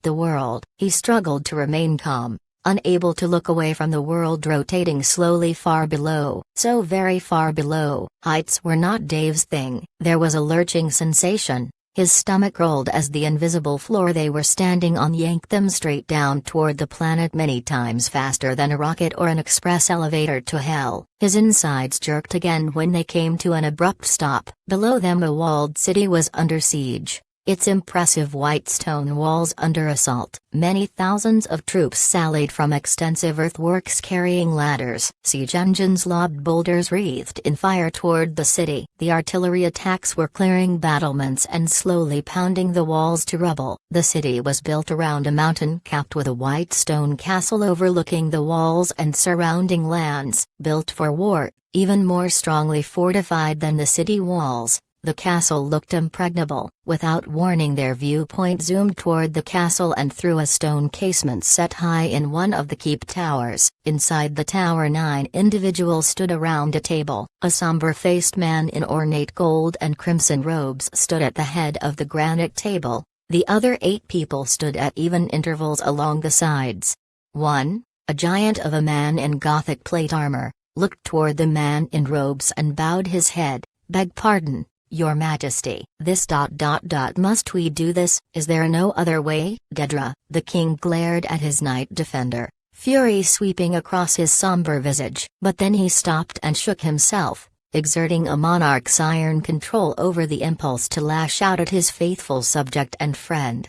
Astonished, Dave thought to himself, "Holy shit, that knight is Dedra. Each of you has lent us your counsel and wisdom. We see no better alternative to accomplish our mandate. It is our duty and our burden. This is the course we have decided on." There were two items on the table in front of the king. Those who stood around the table avoided looking at the disturbing objects. One was an ancient leather-bound grimoire. A symbol of leaping black flames was embossed into the dull reddish-brown leather. They had each seen the symbol ripple and undulate, as if the flames were alive. Next to the book was a dagger. Gold filigree decorated the handle, contrasting with the crudely finished matte gray blade. There was an almost indiscernible wavering along the serrated edge of the blade, as if the iron teeth were gnawing at reality, sucking like a leech, bleeding away the light and color.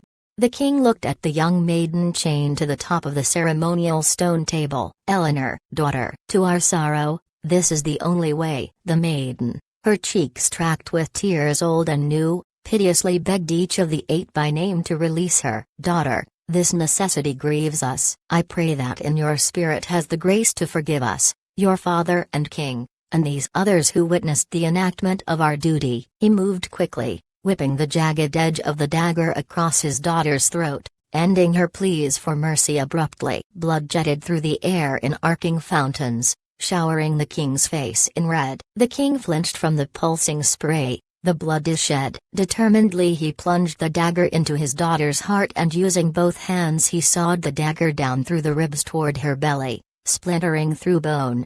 The bones broken. Tears filled his eyes, mixing with the blood spattered on his face. He pushed his hand into his daughter, past the bloody jagged ends of shattered ribs, and ripped her heart from the chest with a hideous sweat-tearing sound.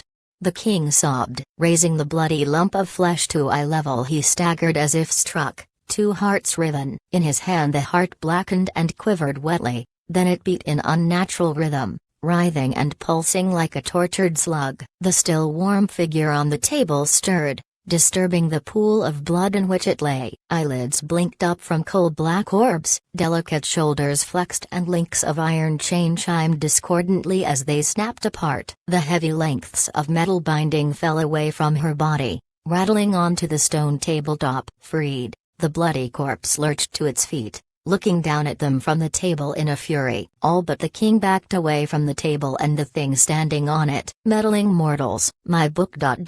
You dare?" The words hissed from the ruined blood-streaked throat. The king spoke, unable to look directly at the creature's face. "Our kingdom and our people are in grave danger. We sacrificed our only child to summon you and be availed of your power to save them. The responsibility is ours alone. You summon and bind me with my book to do your bidding like some low creature. Fools, you trifle with forces and covenants no mortal can comprehend. You court your doom and the dooms of all within your nation. Even were it otherwise, still I would not grant you the solace of your desire." She paused to look at each of the 9, eyes blazing furiously. A breeze sprang up in the room, ruffling through hair and rattling papers. Dedra looked at the creature, growing angrier at each word issuing from the ugly wound. His hand tightened on the hilt of his great sword, the blade broad enough to use as a shield and greater in length than even the knight's own impressive height.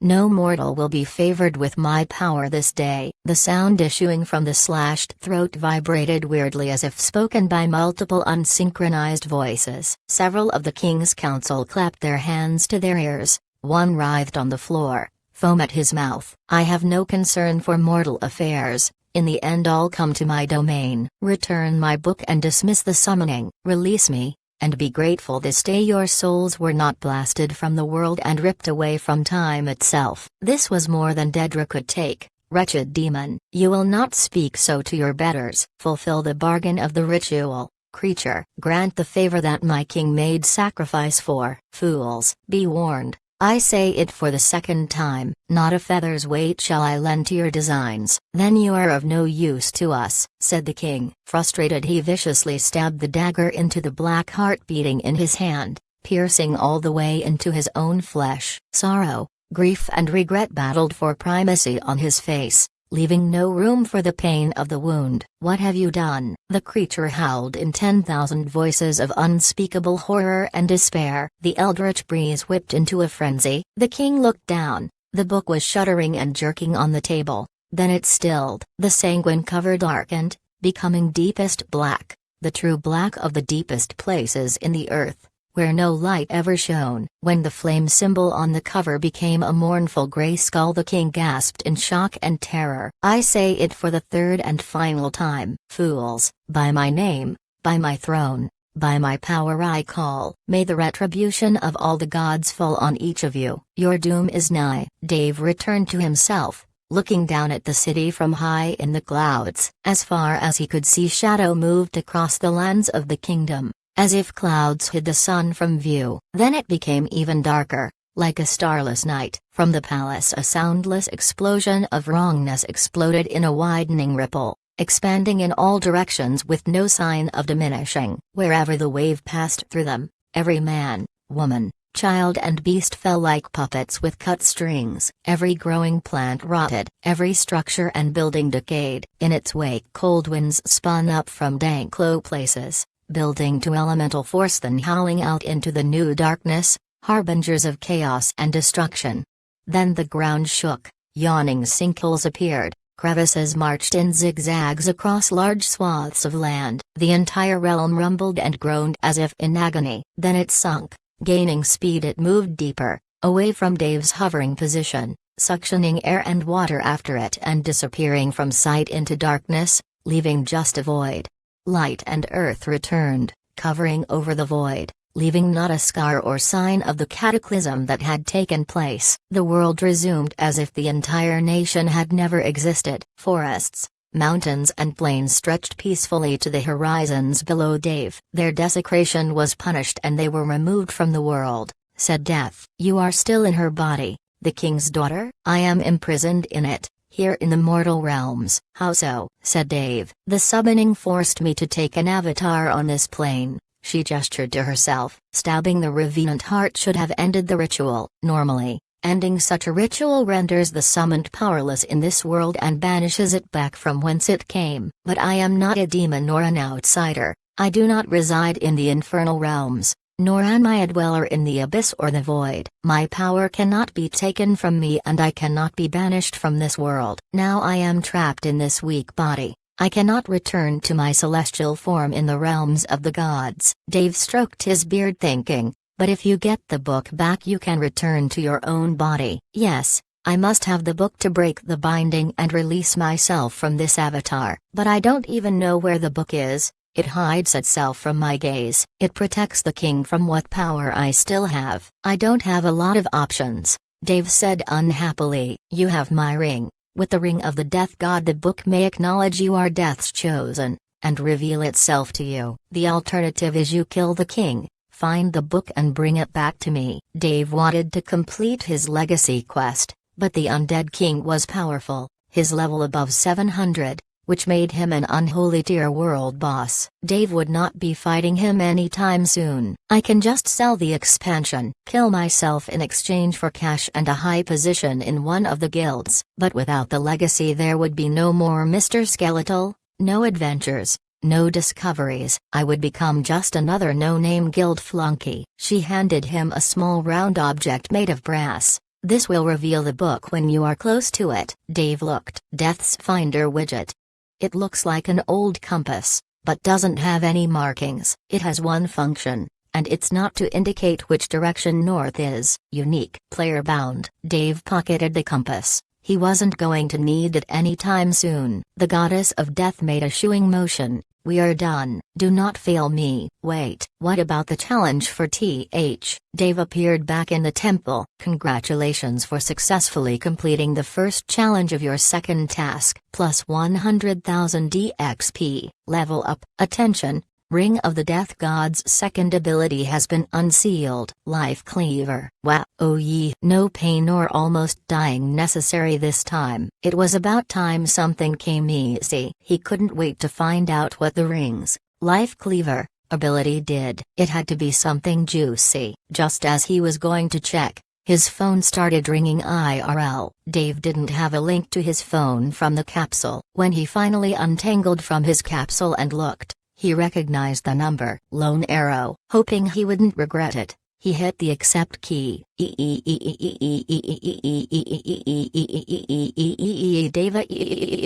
The high-pitched squeal spiked into his ear and kicked off a headache. He winced and looked at the phone to see if it was broken. Shaking his head, he put it back to his ear to hear Lone monologuing in all high notes. Looky look on the forums. Hurry, hurry, hurry. Now, now, now. Wait, wait, wait. Before you do that, send me the last hour of your video feed from our Raid Zone quest, please. I really, really, really need it, please and thank you. Purple Top sounds like a chipmunk on meth. As soon as Dave logged into the forums he saw why.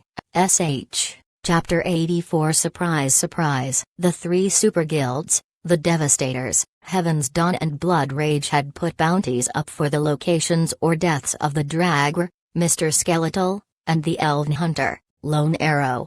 Unlike the previous bounty on Dave, this one had a staggering monetary reward, 1 million USD, cold hard IRL cash. All three of the bounty papers included clauses that stated if Mr. Skeletal surrendered himself to the guild he would be given the reward amount and a premium membership in the guild. But if Dave surrendered to one of the guilds, he would just be someone else's subordinate, working for the man or guild. Solo gaming is hard, lonely and filled with danger, but when the player reaches his goal, the sense of satisfaction they get is incomparable and addictive. Dave didn't want to give that up for a desk job in some guild, to be nagged at all day. We are wanted. I'd love to see anyone try to get us. The guildies will hunt us down now, you should be careful. Thanks for worrying, but I know what I am doing. I got some stuff to do in-game, said Dave. Okay, I will have to do some edits on the video. See ya Davey. Lone hummed along to Bohemian Rhapsody as she sat at her computer endlessly refreshing her email. Finally a new message appeared. She clicked on it, bouncing in the chair with excitement. It was the video file from Dave she'd been waiting for. Time to work some magic, she said under her breath. Curious, she played the last few minutes of the footage and saw the fight between Dave and Warlord. Lone Arrow's eyes widened. Dave tangled with Warlord one-on-one for the zone flag. The video showed Warlord yelling Skeletal, "You are going to die here," followed by fast chaotic movement. Glimpses of the Devastators Guildmaster chasing, mowing through undead minions blocking his way. Then Warlord was telling Dave there was nowhere to run, nowhere to hide. A running duel between the two-player characters ensued. Their vastly unequal levels were evident as the Dragger used a skill to counter every one of Warlord's relentless attacks. But Dave was only delaying the inevitable. He had a limited repertoire of skills and his opponent was an unmatched expert and longtime veteran of the game. Growing impatient, Warlord launched his nuclear option, the awesome legacy skill, God's Fist. Unable to avoid or negate the attack, Mr. Skeletal went out in true blaze of glory fashion. The video image turned gray and the system death notification appeared. Lone sagged in her seat. Profound sadness swept through her. She felt like her favorite team just lost a world championship. She knew there was no way Dave could possibly defeat a player more than 300 levels higher, but it still sucked. Not just because Dave was her friend. He was the little guy, the underdog, and everyone wants the underdog to win. It gave people hope. Her analytical side poked at her and she focused on the video again. The raid zone flag was visible. There was nothing to stop Warlord from taking it before the last few seconds on the quest timer ran out. But the undead faction had won. They still controlled the raid zone. And where was the system message for completing the bonus quest to kill the Dragger? Wait. The video was still going. Dave was still inside of the temple, looking at Warlord in grayscale. Warlord turned toward the flag. Color returned to the image. The point of view moved. Mr. Skeletal was moving. He was back. Silently the Dragger moved up on Warlord, getting closer. He made a mystical gesture and an enormous demonic head appeared directly behind Warlord, tilting back as it opened its jaws. Warlord started to turn and was engulfed with a deafening roar, quickly followed by awful wet crunching and tearing sounds. Holy sh! Lone barely caught herself just in time. Her father didn't like his little girl using bad words. He'd started a family rule a few months ago. Whenever she said a bad word, the house computer recorded it and she had to put a C note in the cuss jar. The money came straight out of her allowance, and boy did it add up. She hadn't gone on a shopping spree in weeks, but, holy fucking shit. Lone screamed silently to herself. Dave and Warlord. Mr. Skeletal, level 100 dragger, killed Warlord, level 432, number 1 player in the game, legacy holder and guild master of the Devastators, and I have the video showing it all. She scrambled, setting up and editing the content for smoothness and flow. She tweaked the lighting and color, threw in a dash of sound effects and added low background music. Lone did the fine cut on the scene to make it even more dramatic than it already was. Now it really popped. Crossing her fingers, she uploaded and published it. She knew her other videos would go viral hot, but this one was going to crash the servers. Lone's phone rang as she received a text message. Check out the video at time 11:32. It's a good show. Alright. Lone typed back, searched for the part. The shot was of Dave taunting Wan Yi to his death. Juyu-ode, you took out 2 of the big 3 guild masters. Yay, I'm going to finish a big quest,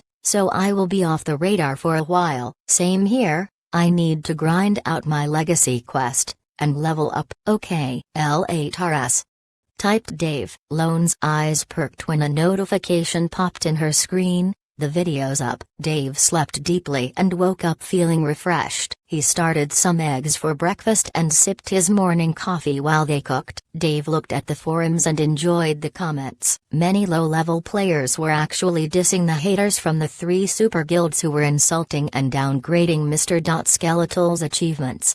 This lightened Dave's mood to the new day. Refreshed, Dave finished his breakfast and logged back into the game, appearing back in the first raid zone. The undead frontier now. Notifications filled his vision. The system has calculated the contribution point awards for the deaths accrued during the event. As the only player in the Undead Legion faction, you are entitled to 100% of the points. You have been awarded 1,500,000 contribution points. You also receive 5,000 contribution points for each day the first raid zone is controlled by the Undead faction. Hoa. Chapter 85. Back to our roots. Dave gazed numbly at the contribution point panel. He had 1,532,000 CP, a mind-boggling amount. This is a lot of points. Dave made a beeline to the merchant's shop. The zombie merchant's eyes gleamed when Dave walked in the door. What can I do for my favorite customer? Like your only customer. Show me a list of your wares, said Dave. Most certainly, my dear sir. Here ye go. The zombie merchant smiled widely, showing far too many broken decaying teeth. Dave skimmed through consumables, potions, rations, and crafting materials. He moved on to the weapons. It would be nice to get an upgrade for his sword, or at least a good backup weapon, but nothing really caught his eye. Do you have any higher grade weapons? Asked Dave. Those are the standard military weapons for undead captain classes. If you want access to better, you have to rank up to Death Knight, shrugged the merchant. I see. Then I will take 50 healing pots, 50 sets of the Fallen Knight Order's armor, 30 archers sets with the enhanced composite bows, and 20 casters' robes and staves. Excellent. But what ye be doing with all these? Asked the vendor. No questions. Just hurry up with my order, Dave said impatiently. Of course, sir. Of course. Dave received the items and transferred 648,000 CP to the merchant, leaving with only 882,000 CP to his name. System debuff. You have exceeded your carry limit. Remove items from your person until the debuff gone and you are able to walk freely. You are 500 kilograms over your weight threshold. 100/600 kgs.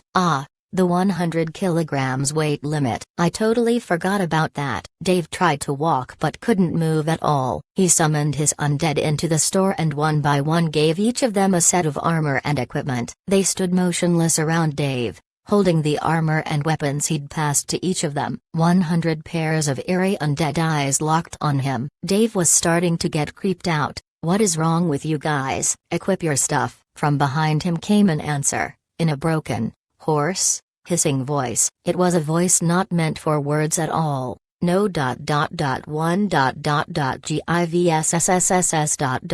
T hin gsss for ussss ever. Dave shuddered and turned to look at who was, sort of, speaking. It was a ghoul, 2 meters tall, looking back at him. "Bud, you can talk?" asked Dave. "Yes, so they become smarter as they rank up." "I didn't know you could actually talk." "That's great, buddy." No response from the ghoul. "Yeah, okay, you can go back to whatever you were doing before, Bud." "Good talk, buddy." Bud moved to stand a few meters behind Dave and did nothing. "Well, this isn't working. I need to start taking a more active role as a leader and delegate more responsibilities to the boys. I'll figure it all out later on." That was a good chunk of CP, but I think it's gonna be worth it. Dave turned and addressed the merchant. "Where can I find Andre the Smith?" "Andre the Smith? He works in the Death Knight area. Unless you are a Death Knight, you won't be able to enter the area he works in. But for some CP,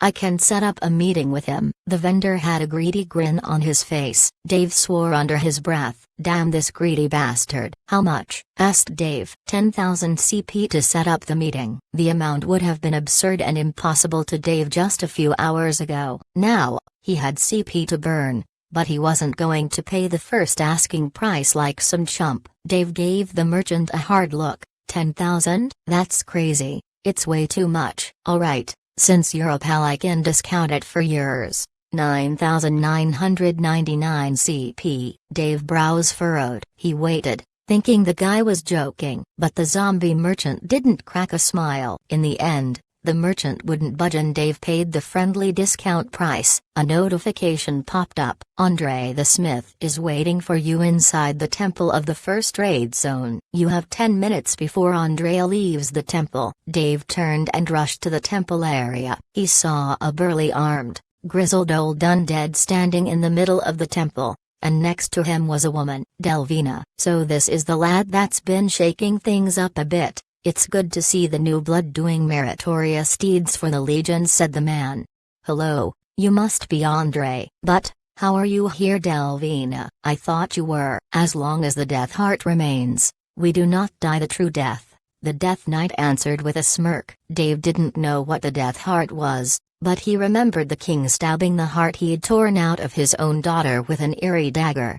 Could the daughter's desecrated heart be what death is looking for? Dave removed the broken helmet from his inventory and held it out to the smith. "I am here to find out what you know about this." Andre the heavy item and examined it, turning it to look at it from all angles. "I see, boyo. This helmet is damaged, unusable. I can fix it for you when you get the rest of the set and the materials I will need for the job." Main questline, difficulty SSS. Andre the Smith has offered to fix the armor of the Undead King if you to find rest of the pieces in the set and bring the following materials for the repair work.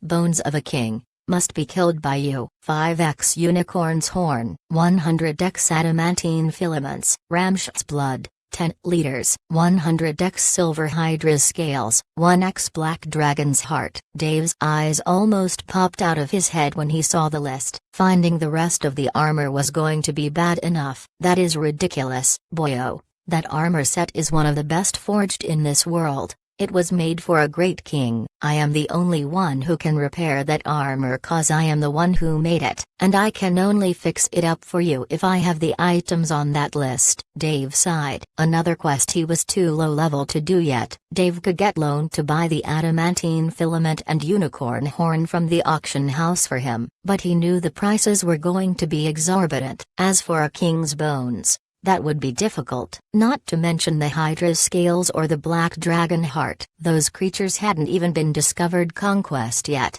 let alone hunted and harvested. But the thing that depressed Dave the most was the blood. Ramsh's blood, who is the guardian of the underworld. That's the list, boyo. Get that for me and I can help you forge it anew. Now if you excuse me, there are matters I must attend to." The smith then turned and left. Delvina looked amused at Dave's quandaries. "Don't worry about the armor right now. You are still young and have time to achieve your goal. You should concentrate on making yourself stronger and growing your skills. I remind you, undead captains have access to more missions to increase their power and status." Dave thanked Delvina for her wise words, then turned and headed back to where his retinue of undead minions waited. Seeing an icon flashing, Dave clicked it open. Dungeon Defense Missions. Take up the duties of a dungeon boss or mini-boss. Missions available at the following locations: Dungeon of the Skeletal Soul Bat, Boss. Ice Palace Dungeon,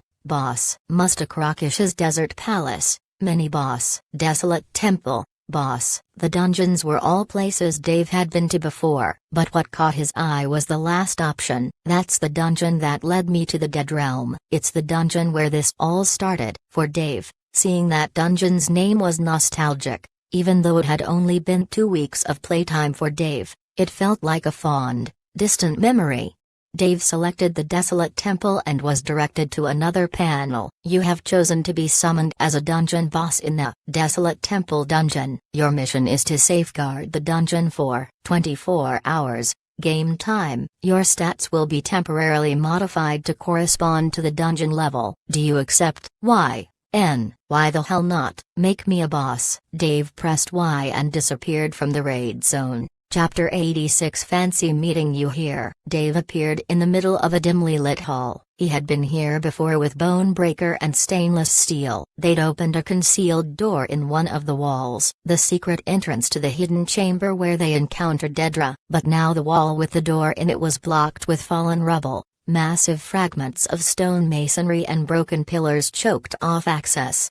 Before he could investigate further, a notification popped open. Gistingbra the Ruthless. You have boss stats for the duration of the mission. Your status window and skill list have been temporarily modified. Please verify and accept the changes. You gain 10 CP for each enemy death in the dungeon and 100 CP for every enemy you kill personally. Level N.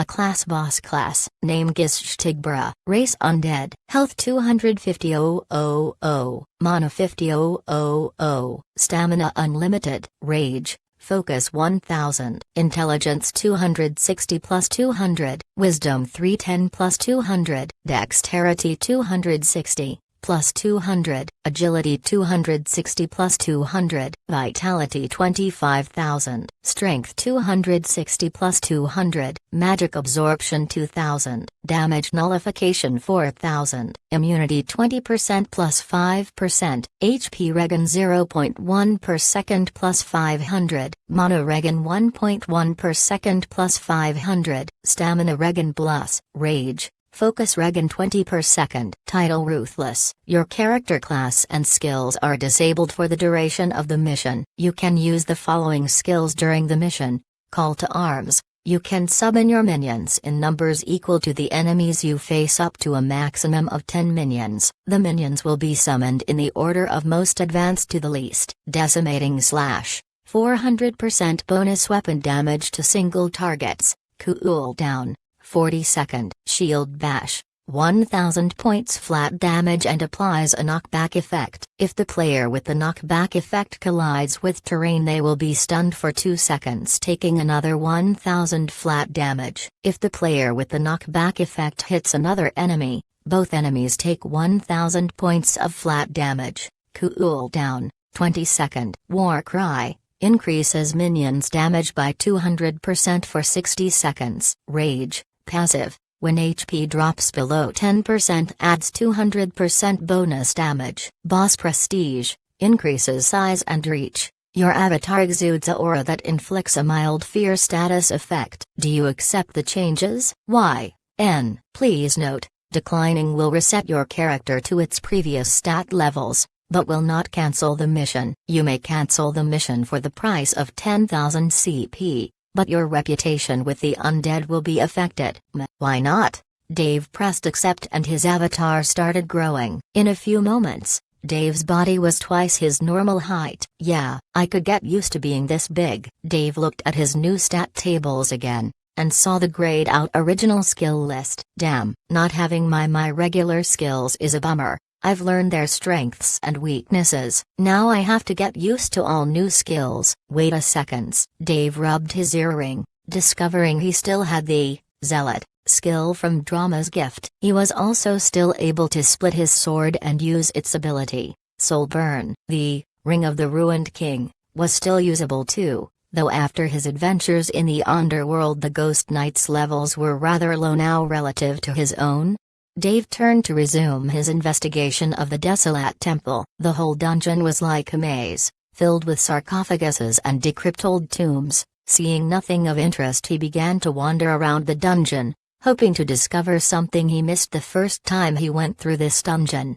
Dave left the boss room where he had spawned and started exploring the rest of the desolate temple. There were undead mobs wandering the corridors. Many of them were elite skeletons or elite undead. This place hasn't changed much. When Dave reached the mini-boss's room, he found a single Lesser Death Knight standing guard. Unnamed Lesser Death Knight. Tier: Savage. Level 250. HP 250. Danger: Friendly. A weak sentry of the undead guarding the tomb of an exiled knight.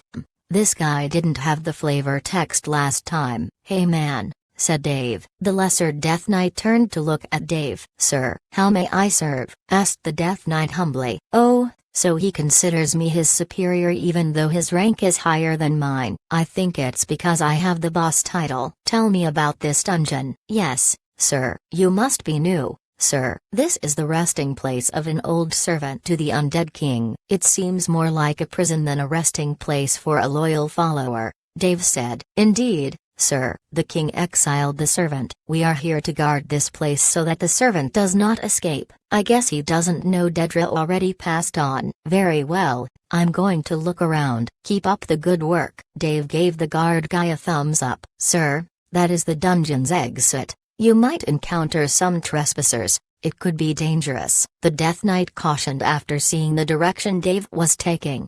So what? Why wait for trespassers to enter when you can take them down at the gates? Shrugged Dave. I never thought of it that way. Do you want me to accompany you, sir? Yay, come along. Dave and the Lesser Death Knight walked through the dungeon toward the entrance. Whenever they ran into an undead, it evinced surprise at seeing the boss and the mini-boss walking together. Curious, the undead would begin to follow them. 10 minutes later, they were at the dungeon's exit. But unlike the time he came in, there was a fog wall in place. Dave touched the fog wall and a notification popped in front of him. You are about to attempt a dungeon break. The Lesser Death Knight spoke up nervously. Sir, I advise you not to leave. The dungeon protects our lives. If we leave we will die permanently. So, what are the benefits of staying in this dungeon besides contribution points? The dungeon doesn't just grant us CP, sir. We also gain power. The dungeon absorbs a portion of the essence of the trespassers that die in it. When the amount of players that die in the dungeon surpasses a threshold,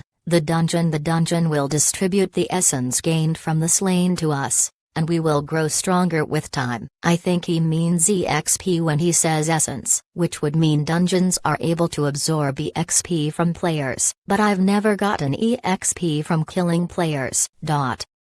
While Dave was pondering the dungeon's game mechanics, the fog wall parted as a priest stepped through. He was looking backward, apparently in the middle of talking to someone else. I tell you, Fortress, she got some fine pipes on her. Bro. Dave frowned. That voice was familiar. When the priest turned and saw the mob of undead monsters looking at him, he froze, his grin turning into a sickly smile. The two towering undead leading the crowd had big red text over their grinning skull faces. One had the titles Dungeon Boss and the other Mini Boss. An armor-clad figure collided into the frozen priest from behind and started hollering, "The hell? Flanker, why's ya standing around like a drooling tard?" Noticing his friend's frozen stare, the armored player glanced around the room. He paused, like a deer caught in the headlights. A hunter appeared through the gate and pushed into his two buddies. This player was a bit quicker. As soon as he saw the two boss monsters he moved backwards.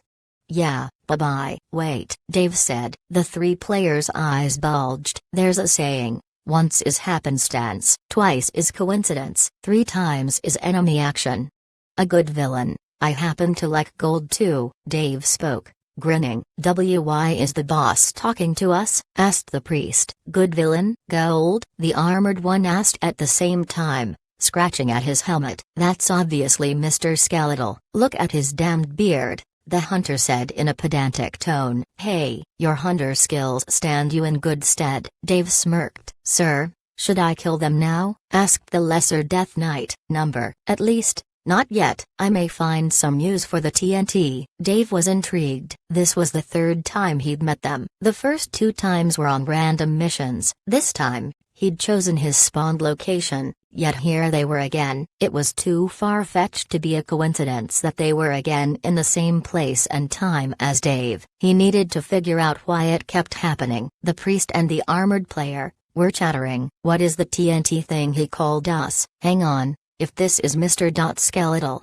why the hell is he big like huge big now? TNT, that's like dynamite. Yeah, awesome. We are dynamite. The two high-fived each other and started an elaborate handshake. The hunter just rolled his eyes, shaking his head in long-suffering silence at the hand-slapping and sound effects that followed. I was always huge, Dave answered with a cocky smile, and sorry, but number. It stands for terribly named trio. Pussy Flanker, level 86. Priest, Human Fortress, level 88. Tank, Perfect Shot, level 90. Wood Ranger, Chapter 87 Contract. So, what are you guys doing in this particular dungeon? Asked Dave, stroking his beard. You aren't gonna kill us? Asked Pussy Flanker in reply. Not right now, anyway, Dave said with a sly smile. Don't kill later either, bro. I'll be your friend, Fortress promised insincerely. Dave rolled his eyes.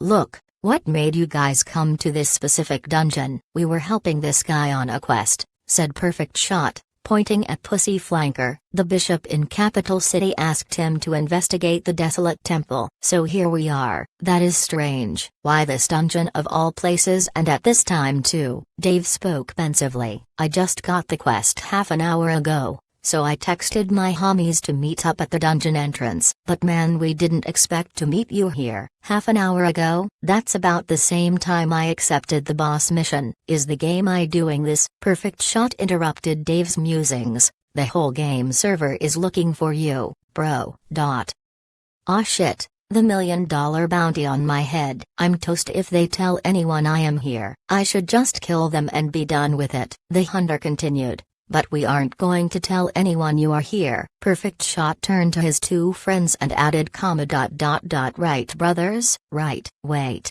we aren't gonna turn him in for the gold? Human Fortress scratched his helmeted head again. Perfect Shot looked right at Dave and said to his 2 friends, nope, we aren't. We need him. Huh? Came from Fortress. No dude. What for? Wailed the priest. Yes, I'm curious too. What do you think you need me for and why? Asked Dave. It's simple. I admit, the bounty for informing on your location is tempting. But I figure, since you are doing quests for the undead, and are undead yourself, you have a way into and out of the underworld. Get us access to the underworld so we can level and loot, and we will keep your secrets. We'll even give you a percentage of whatever we get from the underworld. This guy's smart. He's thinking long-term. The bounties the guilds are offering are generous, but they're insignificant compared to the loot potential of the underworld. That's low, man. In fact, it's outright extortion. And even if what you think were true, there's one small problem with your plan. The way to the underworld is only available to the undead, and there is only one undead player in the game, so you can't get to the underworld that way, Dave concluded with a smug smile. Perfect Shot looked at him quizzically, then grinned, shaking his head. All you have to do is get us some teleportation scrolls for the underworld, dude. Dave stared at the hunter with his mouth hanging open. He'd been set to shoot the idea down. He closed it with a clack sound. He couldn't shoot it down though. Instead felt like an idiot. Duh, why didn't I think of that? I can even help Lone get to the underworld the same way. Okay, That apostrophe s actually possible. But the moment you arrive at the underworld teleport gate, you will be killed by the undead. Well, that's where we really need you. You will go with us and escort us to make sure we pass through safely. That's when we rely on you for our lives. It's a mutual trust thing, bro. Dave thought about it, but didn't see any glaring weaknesses in the hunter's logic. He knew that even though his own risk was much greater in the bargain, he could rely on the three's inner greed monsters to keep them honest. Alright, that might work. Now we just have to figure out my percentage. Dave rubbed his hands together, greed glinting in his drag eyes. He agreed too easily. Pussy Flanker was skeptical of the whole thing, nodding sagaciously. Fortress gurgled, it's a trap. I guess me blowing up a spectral skull right in his ugly mug doesn't make him feel hearts and rainbows for me. Not really? Diduo. The more I think about it, the more it makes sense from a practical point of view. The underworld is huge. Having a few extra bodies to help me explore it is a good thing, not to mention the extra hands to grab up more loot and make my piece of the pie bigger. Unfortunately, right now you guys are way too low-leveled for the underworld. But you managed just fine down there. Dave interrupted to save himself from listening to more nonsense. There were special circumstances, and I had help from a greater undead. It is not a repeatable feat. HMPH, as if these jokers could duplicate our epic journey through the raid zone. But even if we did this, I don't trust you. Say I did help you reach the underworld. You could still report my position for the reward anytime. Perfect Shot nodded but spoke confidently. I see your point, but I have the solution. Alfred, the butler eye appeared between the two groups, the living and the undead. How may I be of service? The butler eye asked Perfect Shot after shooting an ambiguous look at Dave. We want to make a contract, said Perfect Shot. Alfred responded by waving a hand, conjuring quill and glowing parchment. What will the terms be? The phlegmatic eye butler asked, quill poised over parchment. We wish to make a partnership with... What is your name? Perfect Shot asked Dave.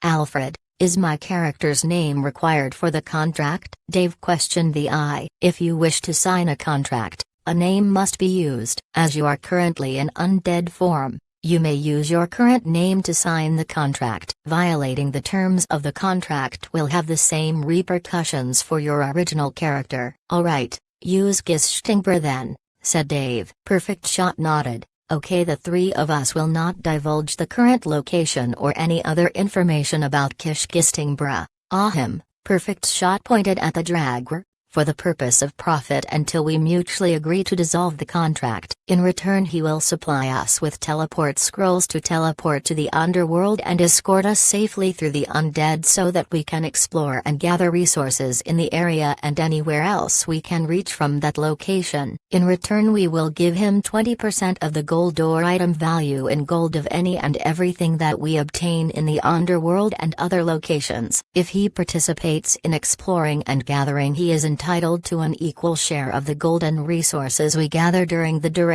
that he participates. Dave spoke to Alfred. I have terms to add also. I will only give them the teleportation scrolls when they have all gotten to level 200 or higher. The scrolls they receive from me will only be used by the three in the contract. The scrolls cannot be sold or used by anyone else, unless I give my consent. I will give them the first 3 scrolls. After that they will purchase the scrolls from me at a cost of 500 gold per scroll. Lastly, I will get 30% of their loot from the underworld and have the right to participate in any quests that they find, said Dave. Human Fortress protested. Now you're being greedy, man. That's 100 times what a teleport scroll normally costs. The scrolls are your opportunity to level and gather loot not available anywhere else in Conquest. You will eventually understand how valuable the scrolls really are, said Dave. We agree to the terms. Perfect Shot spoke over the brewing argument. Perfect Shot got a PM from Pussy Flanker. Bro, we are giving up way too much. This dicknob is trying to take advantage of us, changing the percentage from what we agreed on. Don't worry, these terms are still great for us. I was actually worried he would want more. We will benefit a lot from this. Access to the unexplored region will mean more adventure, better quests, and badder monsters. The 1M that the guilds are offering, isn't worth a fart compared to the value of the resources, EXP and items we will get in the underworld.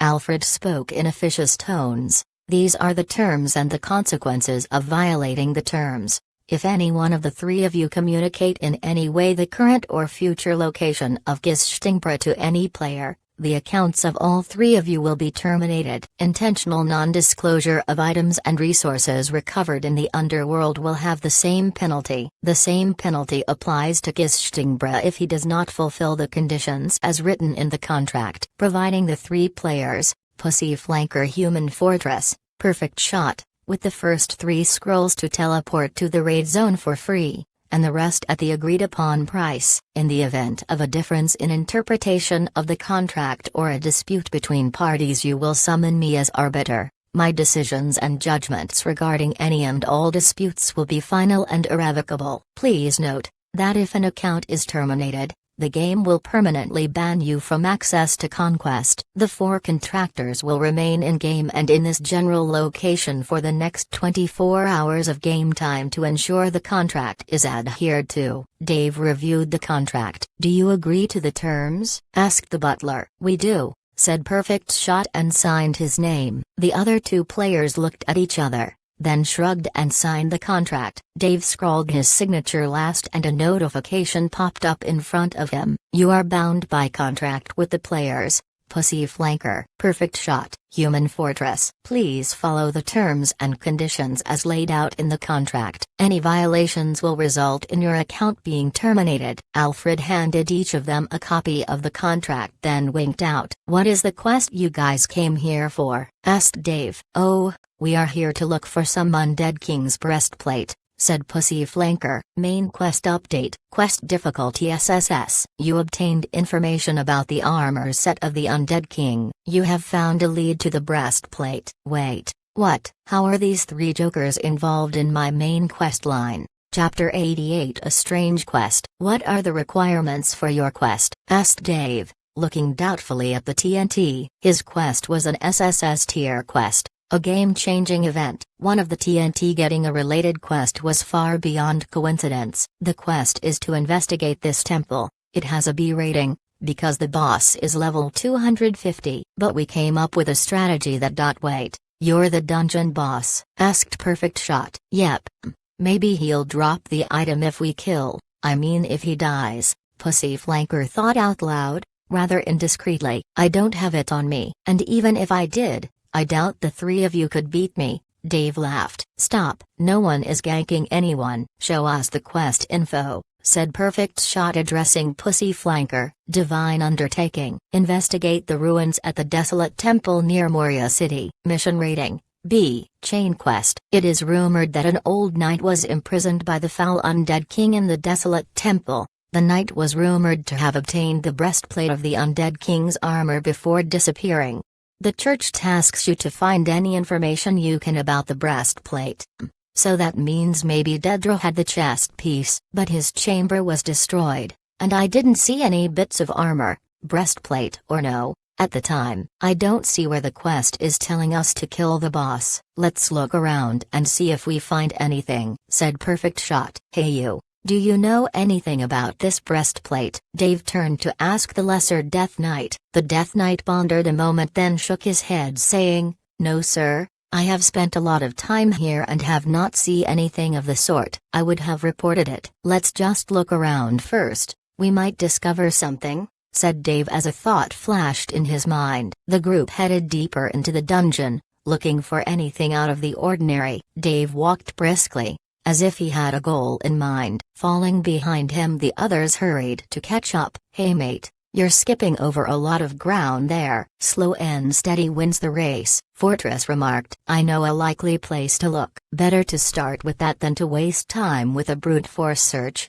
said Dave. They reached the boss room where Dave had spawned earlier. The Dragger boss beelined for a large sarcophagus. The others looked around the room and noticed the rubble and debris blocking off the far wall. "We should look in the mess over there," said Perfect Shot pointing at the stone rubble. "No need, I think I found what we are looking for." Dave stood near an outsized sarcophagus. Large chunks of black and red marble lay on the floor around it, the shattered pieces of the lid. They all moved closer to look inside. It was the same sarcophagus that Bonebreaker had retrieved the ring of the death god from. Inside was a rolled parchment, but Dave was unable to pick it up. "Can you share your quest with me?" Dave asked Pussy Flanker. Trying to share the quest, Pussy Flanker received a notification. "You cannot share an alignment conditional quest with the opposing faction." "Ah," Dave exclaimed. "Just pick it up," Dave told Pussy Flanker. "It's a letter," said Pussy Flanker after unrolling the scroll. "Alas,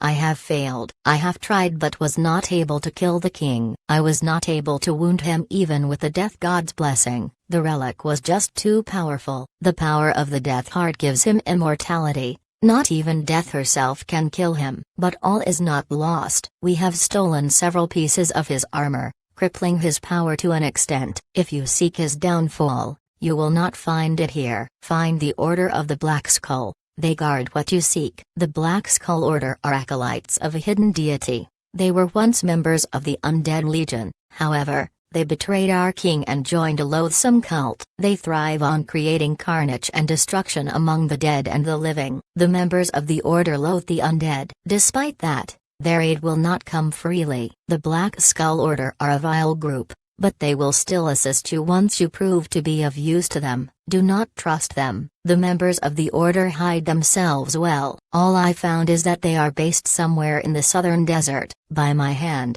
Dedra the Fallen Knight. Interesting backstory. A call for help. Chain quest. Quest update. You have information regarding the possible whereabouts of the Black Skull Order. Speak to Drama for further information. Plus 100,000 EXP. Your EXP is deferred until you finish the dungeon boss mission. Good. This should give me some info about the quest Drama gave me. "I don't understand. Who the heck is this Dedra?" asked Pussy Flanker. "Is this his tomb?" he said, pointing at the sarcophagus. Dave didn't think so. Dedra was over 5 meters tall. The sarcophagus was normal size. Not to mention Dedra had never rested in one. He faded into nothingness after being killed by the undead king in the hidden chamber. Dave didn't share his knowledge with TNT. They needed to figure things out themselves. "You can just go back and talk to the bishop who gave you the mission," said Perfect Shot. "Yeah, I should probably do that. So what do we do now?"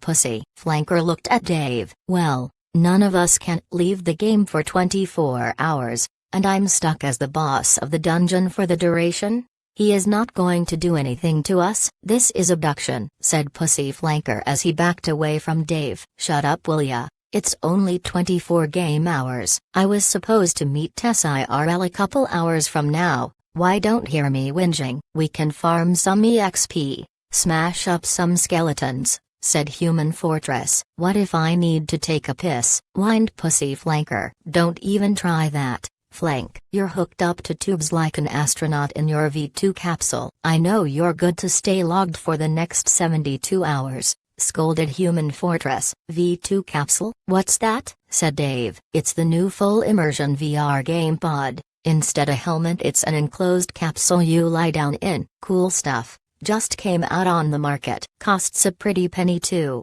said Perfect Shot. "How pretty?" Dave asked. "Well, you could buy a small house for the base price," Perfect supplied. "Yeah. I had to save up my trust fund allowance for 3 months to pay for mine." "Pops wouldn't spring for it," Pussy Flanker anguished. "1 month of his allowance is more than year's salary at my old job." "Huh, another Richie. Like clone. I keep running into these brats." "Enough of that, let's go EXP," Fortress said impatiently. "You guys can just fight all the mobs on your way back to the entrance. I won't get in the way of your EXP even though they are my undead peeps," Dave magnanimously told the trio. "Okay, let's start by checking the corridors we skipped. Maybe we'll find something interesting," said Perfect Shot. He led the other two out of the boss room. Dave pondered joining them for a moment but dismissed the idea. "It just wouldn't feel right fighting against other undead. I'm better off fighting any players that enter the dungeon. Chances are they won't recognize me as Mr. Skeletal, so I should be okay. And if things do get dicey, I'll just pay the 10,000 CP to cancel the mission and boogie out." Dave strode toward the dungeon gate and waited for any unfortunate souls that tried to farm his dungeon. Chapter 89 Another unexpected encounter. In the royal palace of the Western Kingdom, Warlord sat at the head of a conference table with over a dozen chars. The players he was meeting with were the investors and corporate leaders who sponsored the Devastators Guild. Valentine led the meeting, doing his best to deflect and diffuse some of the heat directed at Warlord by the angry board members. We're here to discuss the negligent behavior of Guildmaster Warlord, behavior that prevented this guild and its investors from benefiting and profiting from the possession of a source of immense wealth. The speaker's anger was plain to hear and see. Satan Slayer was the CEO of a company that produced supercomputers and other high-tech devices. Both he and his company were heavily invested in the Devastators. He was a miserly soul, counting every gain and loss, and his passions swayed whatever way the market was swinging. Let's all remain calm. Warlord is not to blame for what happened in the underworld. The Bloodroggers were the ones at fault. They betrayed our deal and tried to take advantage of the situation. Their actions dumped everyone into the fire. Valentine tried to placate the irate board members. I don't give a fuck about that. You all saw the video. This Bravo had the chance to grab the flag. The video feed clearly showed the Guildmaster had time to secure the flag and ensure victory, but he couldn't even kill a low-level dragger properly. Instead he turned himself and the guild into a laughingstock, said Satan Slayer. Most of the people around the table were nodding at his words. Slayer was correct after all. If Warlord hadn't frittered away those moments, they would be the owners of the new raid zone, envied by all instead of being the objects of ridicule. His tune discorporated after I zeroed his health. No one could have known he would revive after being sent to respawn. Under normal circumstances it should be nearly impossible for a lobby to one-shot someone like me, with hundreds of levels over him. Warlord spoke through gritted teeth. It's over now. What's done is done, interjected a player in elegant white robes. An ornately carved wooden staff leaned against his chair. A priest. What happened cannot be changed. The venerable priest continued. Rencha, you lost the most out of all of us with your company's investment in the Devastators. Why are you defending Warlord? Asked Satan Slayer. I am not defending anyone. Dwelling on the past won't change what has already happened. We need to make the best of the current situation. We have 3-month contracts giving us access to the Crimson Monastery dungeon and the right to work the Bristle mines. With those contracts we can power level more of our upper tier players. Also it will increase our appeal to the high-level rogue players. They will join us just to get the EXP from the monastery and the Bristle mines. Satan Slayer crossed his arms and leaned back in his chair, mouth set in an angry line. What do we know about the Alphas? This lone arrow? Asked Rencha,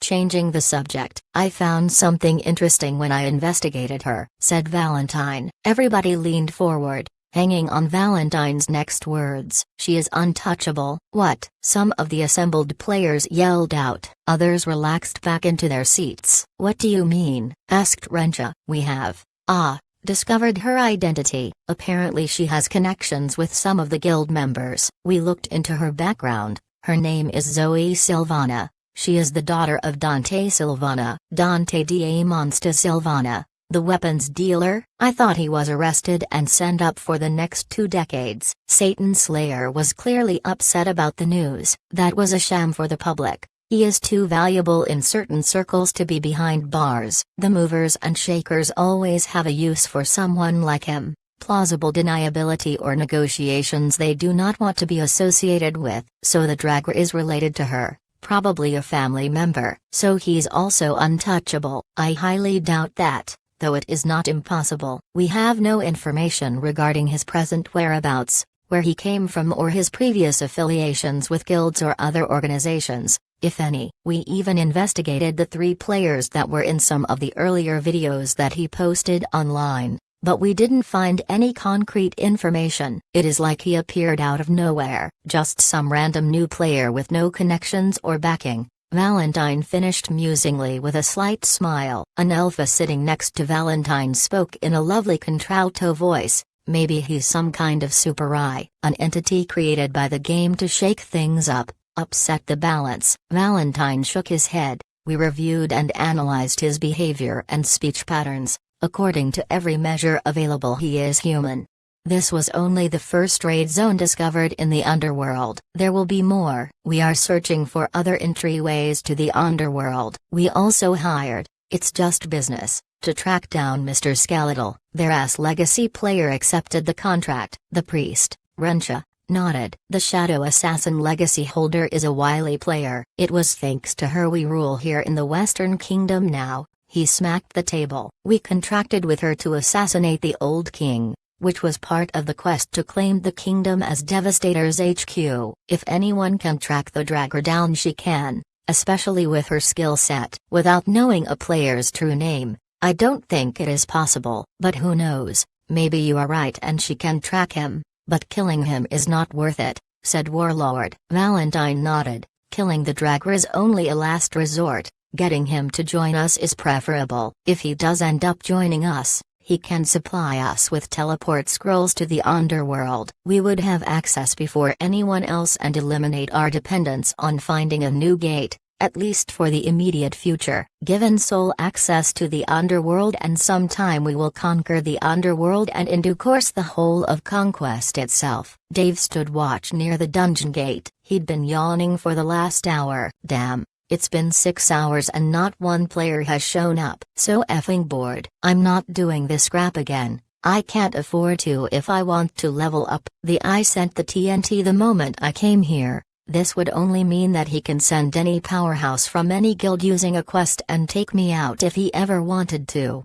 I should probably stay in the underworld. That way at least I would be facing only monsters. If I hunt the gargoyles and the demonic rams, I could level up without risk of being picked. As Dave finished his thought process, the dungeon gate fog broke and 2 figures entered, a paladin and a priest. Dave noticed the 2 incoming players before they got the chance to spot him. Dude, I'm telling you, there is no way he is back here. We should just work on leveling. Staying here is useless. The priest nagged at the paladin. I won't rest until I destroy him. The fucker stole my legacy quest. You think I'm just gonna watch while he gets all that power and glory? The paladin ranted, his pig-like eyes darting everywhere. Dave's mouth went dry. He recognized the 2 players the moment he saw them. Stainless Steel, High Priest, level 335. Bonebreaker, Paladin, level 348. Chapter 90 Friendly Trolling. Dave stealthily backed away from the dungeon entrance when he recognized the 2 players. Dave cursed as he moved quickly farther into the dungeon, fully aware how ironic it was for a dungeon boss to be running away from adventurers. Those thieves had no honor. Dedra was able to defeat them mostly because they didn't trust each other. When they were sent for respawn, their legacy quest dropped, left behind for Dave to loot. Evidently, even though they betrayed and tried to kill him first, the 2 players still placed the blame for their misfortune squarely on his shoulders. Karma is a vindictive bitch, and in Dave's mind the 2 got what they deserved. A rare instance of immediate cosmic justice. Or would it be conquestic justice? Dave slowed as something occurred to him. Those losers only know me as Deathstroke. I'd be surprised if they even realize I am the Dragger player Mr. Skeletal while I am in this giant boss mode. TNT only recognized my Dragger self because things got up close and personal when we fought. As he was thinking along these lines, Dave entered a side chamber, finding the 3 players he was looking for just as they finished off a group of undead mobs. Dave grinned his evil big Dragger smile as he loomed behind the 3, unconsciously stroking his beard. A shiver ran down Pussy Flanker's spine. Turning, he saw Boss Dave staring down at him, all shark-toothed, like he wanted to snack on priest brains. Shit, what is it now, PF? Perfect Shot turned to his friend and jumped when he met the eerie gaze of the Dragger. I have a job for you 3. Would you like to make some gold? Asked Dave. Gold? Yes. Fortress pumped his fist. Sure, replied Perfect Shot. What's the job? More importantly, what's the catch? No real downside for you guys other than a slight risk. We're gonna troll 2 douche canoes, run a short con on them. Stainless Steel and Bonebreaker were slowly making their way deeper into the dungeon. Did you hear that? Asked Stainless Steel, pausing. Hear what? Replied Bonebreaker. I thought I heard something. Bonebreaker grunted. Probably just another skeleton. Don't be such a ninny. This is a lower level dungeon. Either of us could solo the entire thing. Just keep your mind on what we're here for. Some unfortunate skeletons chose that moment to attack the two. Bonebreaker swung his mace negligently and the skeletons exploded, literally pulverized to dust. I just don't think he'll come back here, Breaker. He doesn't need anything in this dungeon, said Stainless Steel. He has to come back. He's trying to become a paladin. He took the quest at the Moria City Temple, and for any paladin starting here their first quest is to slay the lesser undead knight. He will come back and I will be here to take back what is mine. Bonebreaker's theory was correct. Dave would have returned to the dungeon had he continued the paladin class quest, except Dave had given up the paladin quest when he switched tracks to become Death's apostle. Steel heaved a deep breath. Fine, let's just get on with it then. We've been coming to this place every day for 2 weeks now. We're falling behind the other players in our cohort, losing out on EXP gains and not leveling our chars. This just isn't worth the effort. It'll be a miracle if we run into this guy again. Let's just go do some carnage and rake in some EXP. No, damn it. If we kill him, we get my S-class legacy back and I will become one of the powerhouses in Conquest. Bonebreaker spoke feverishly, already seeing it in his mind's eye. The glory, the gold, the girls, all his for the taking. Stainless Steel was about to argue again for moving on when they came upon a strange sight. 3 players were busily picking up loot from the floor. It looked like the aftermath of a mob massacre, but that was not the strange thing. The weird part was that the scattered loot was being collected right under the nose of a dungeon boss monster. The huge black armored dragger stood in the very center of the room, head and shoulders rising into the shadows above the feeble torchlight that flickered at ground level. A long sword was grounded point down on the floor and the dragger's great bone fingers gripped the curved crossguard. Wreathed in darkness, the great death's head was bowed down over the pommel as if in prayer.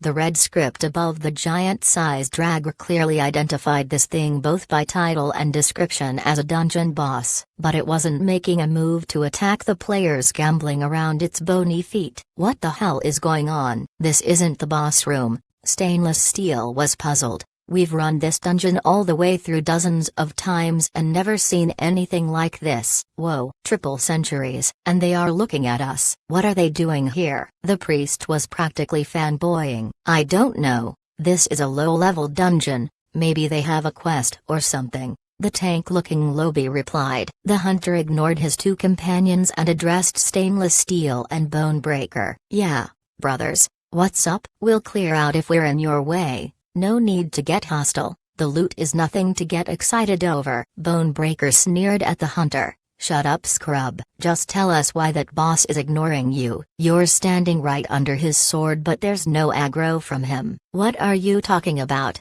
bro? What boss? This isn't the boss room, man. Perfect Shot answered in a bewildered voice. The boss standing right there in the middle of the room. The frustrated player jabbed his finger toward the giant figure. The 3 low-level players simultaneously turned to look where Bonebreaker pointed. Then they looked back at Bonebreaker. As if by agreement the 3 started edging away, in the direction of the exit. The hunter eyed Bonebreaker as he inched toward the door. Bro. I don't know if you are crazy or just messing with us because we're lobies, but we aren't up for whatever is going on either way. The hunter nodded to his 2 buddies. Let's roll out, guys. As they went through the opposite doorway, the priest and the tank glanced a final time at Bonebreaker and Stainless Steel, a hint of pity in their eyes.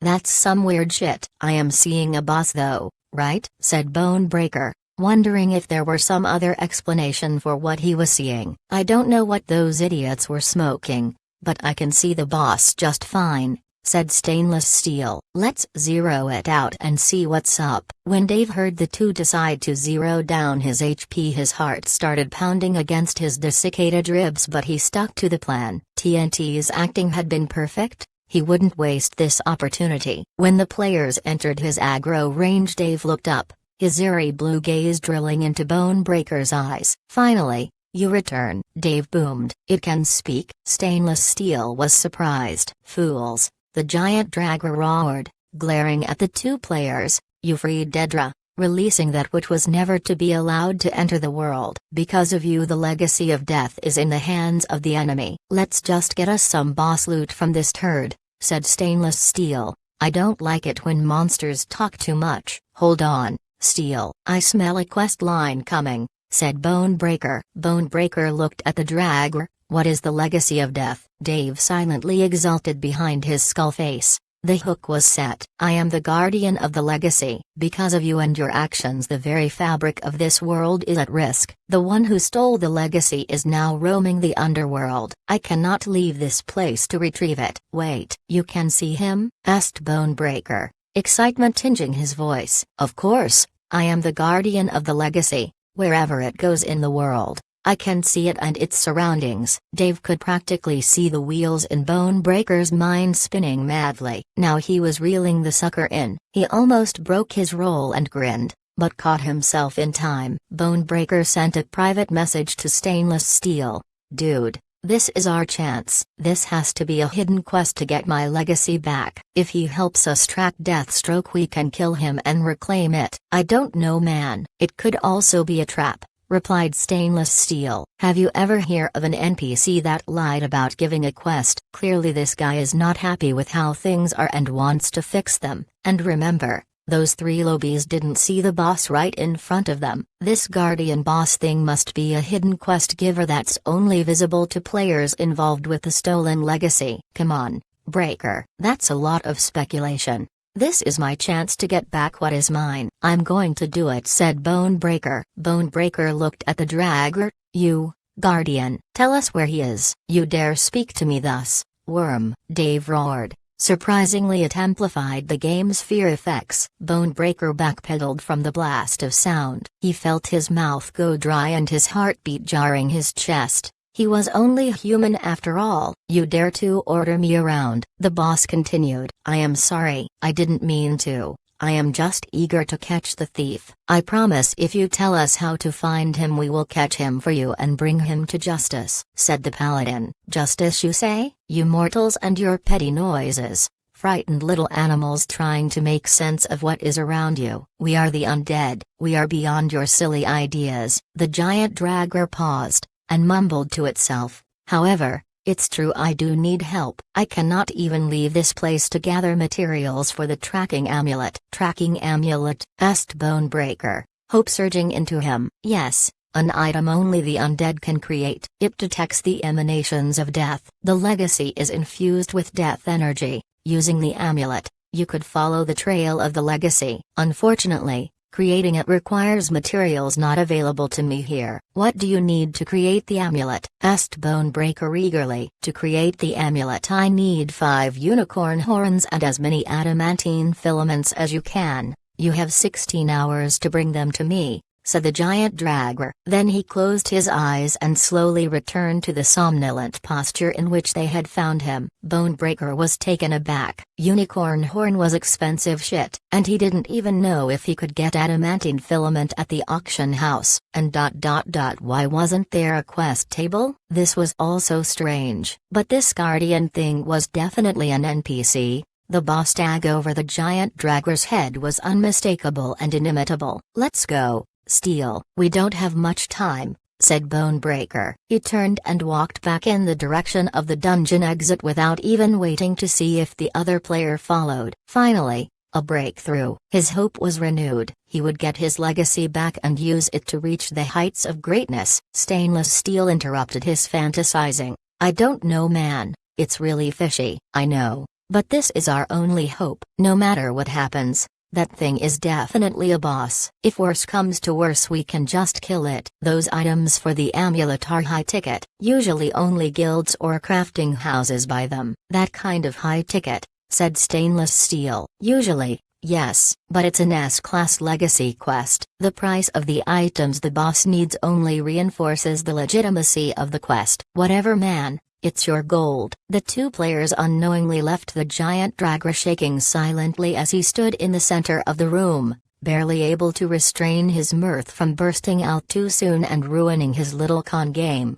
Chapter 91 Never Trust a Dragger. Dave couldn't keep a grin off his face after having played Bone Breaker and Stainless Steel. His acting skills were better than he thought. Now, Stainless Steel and Bone Breaker are looking for the items Andre asked Dave to bring him in order to repair the Broken King's armor. Dave left the hall he stood at and hid in an inconspicuous chamber. There was no telling if a high-level players might enter the desolate temple dungeon, and if one did, Dave might die. Only Bone Breaker and Stainless Steel believe that Dave is an invisible boss. TNT happened to pass where Dave was hidden when he heard them chatting. Thank God, just one more hour and we can leave. Stop being a whiny bitch, you should be thankful we are helping you with the church's quest, grumbled Perfect Shot. Mr. Skeletal is having lots of fun, his adventure in the underworld is the #1 video. He could be making a killing right now if he shared his video feed to a TV company, said Human Fortress. Hold on a minute, what do you mean by that? Dave's voice issued from the hidden room. All three of them jumped in surprise. Holy crap dude. Can you please not do that? Pussy Flanker was the first to recover. Dave's massive dragger form emerged from the room and walked over to the three players. You said I could make a killing off my video feed. How would that work? Asked Dave. Perfect Shot answered matter-of-factly. Easy. You sign a contract with a media company willing to host your video feed, live or edited. They pay you for the exclusive content of your feed according to how popular it is. Your content is pretty unique, so it's going to be very popular with the public and highly sought after by media companies, especially with all that underworld stuff. How do you know all that? Asked Dave. My family owns a media company. So yeah. Perfect Shot shrugged. Dave was stroking his beard. I'll have to think about it. I might have some questions. Perfect Shot sent his contact info to Dave. Anytime, bro. My pops would love to sign you to a contract. Dave checked his timer. Stainless Steel and Bone Breaker are due back anytime now. You guys need to hide, or at least stay far away from where I am. Wishing him luck, they walked off deeper into the dungeon. The trio were gleeful at the thought of successfully taking the piss out of the two high-level players, but Perfect Shot was grinning from ear to ear. Pussy Flanker asked him why. Isn't it obvious, Mr. Skeletal? Bro, he is an exclusive, hot commodity. If my family company can get a contract for his feed, we will make a killing. My father will be overjoyed when he hears the news. Then you can pay for dinner tonight, said Human Fortress. Perfect Shot smiled and didn't say anything. The three of them kept moving deeper into the dungeon, passing the remaining time in idle chatter or an occasional monster slaying. Dave was lost deep in thought about monetizing his exclusive footage of the underworld. He was the only one with access to the underworld at the moment. Any footage that he released to the public would be incalculably helpful to the players that would eventually reach the underworld. Dave was in a bind financially. Landing a contract would help him in his real life. Also, he could treat his injuries then. When Dave makes it big, people like Anna, his ex-girlfriend, would have to think that maybe if she stayed with him, it might have been different.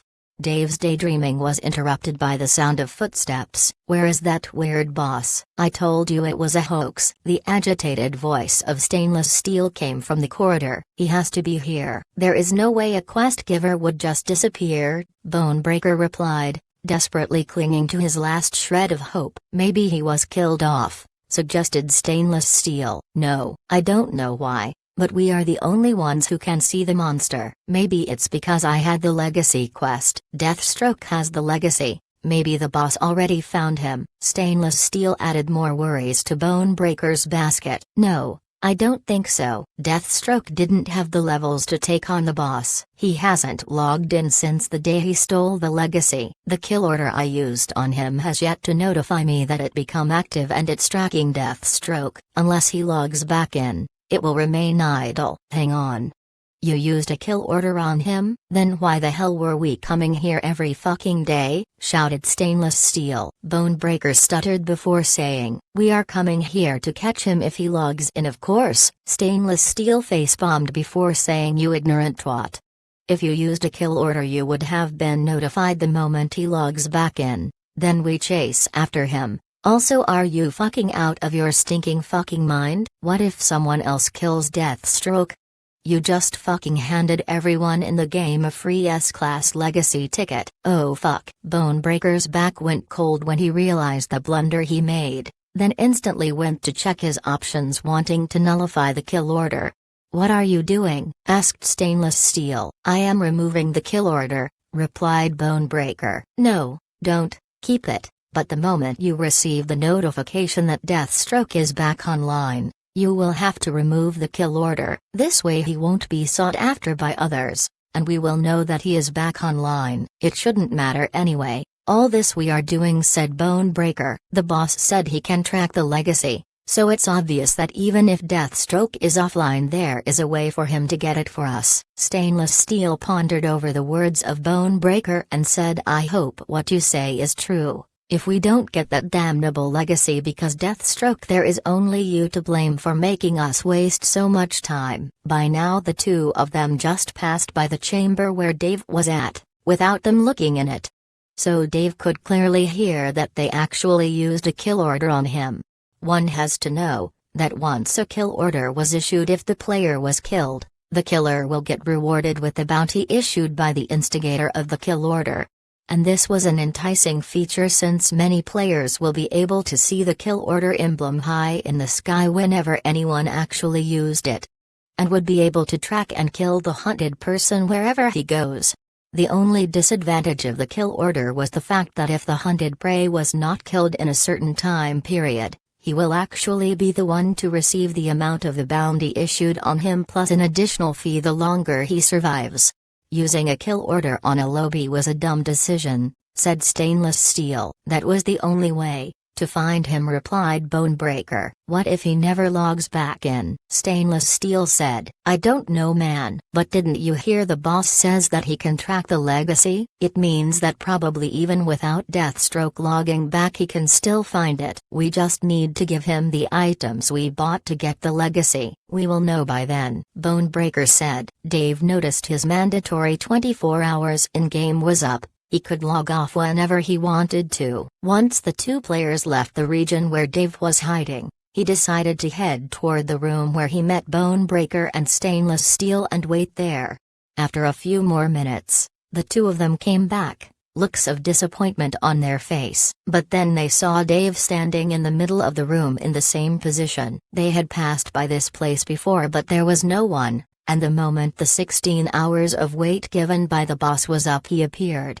"You have finally arrived. You have what I asked you to bring." Dave spoke first. "Yes, the 5 unicorn horns and 20 adamantine filaments." "Just 20? Man, adamantine filament sure is hard to find, but I'm glad they at least found some. That thing is crazy rare." Dave then brought out a strange amulet from his inventory and placed it on the ground. This was a level 60 amulet from the Dead Realm. Seeing the strange, intricately formed amulet, the players relaxed, both of them thinking, "This is going to work." "The materials you brought should barely be enough to initiate the ritual. Pass them over. If you have a god, pray to him to bless this endeavor and make it work." Bonebreaker tried to initiate an exchange with the boss but only got an error message. "Error. You cannot make an exchange with a hostile entity. Caveat emptor. Be careful who you trade with." "Damn it. Now the system is trying to screw me over." When Bonebreaker saw the system notification he was bewildered.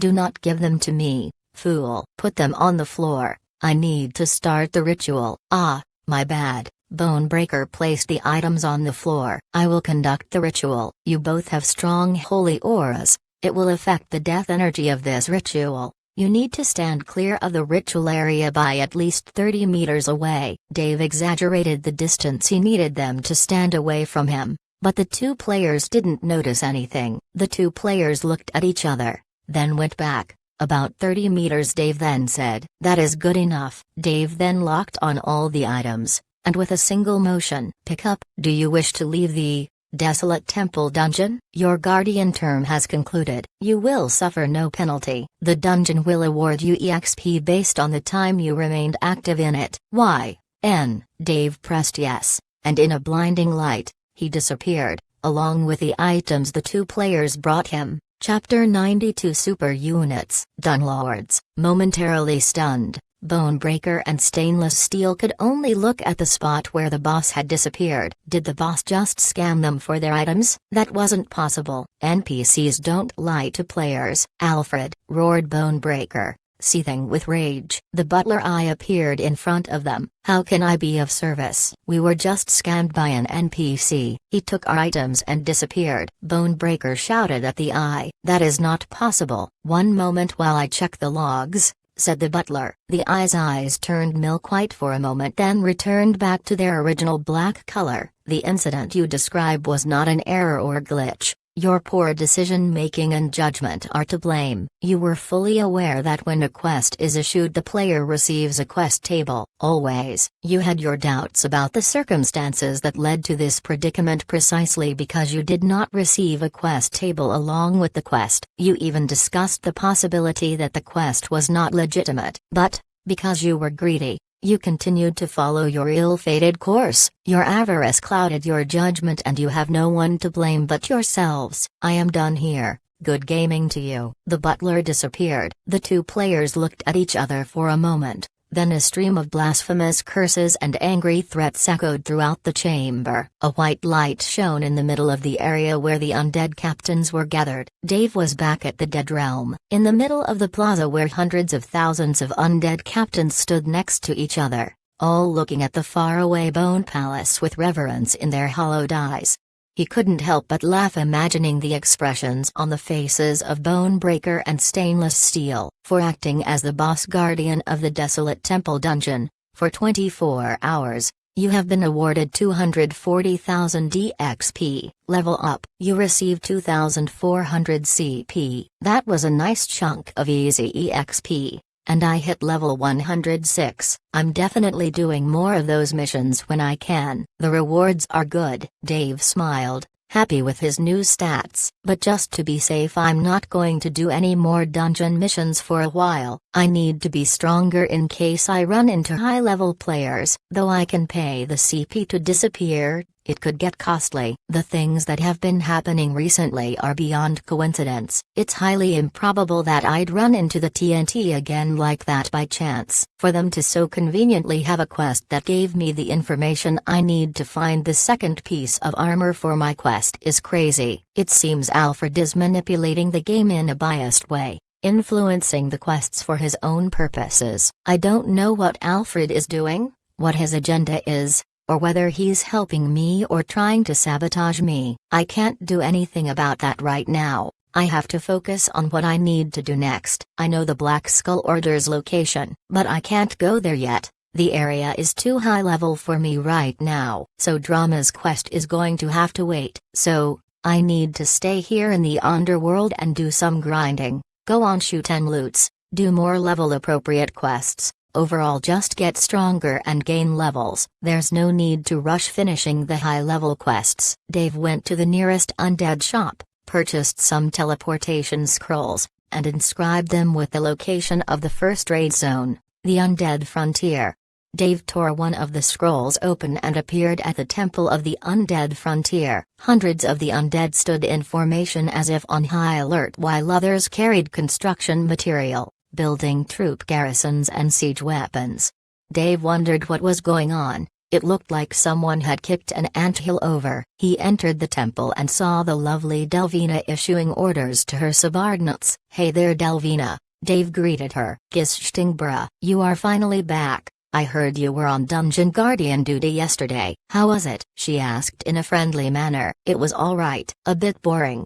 "You can still feel boredom." Drama was right. You must have only recently joined the undead, to actually still have the notion of boredom, she said with a gentle smile.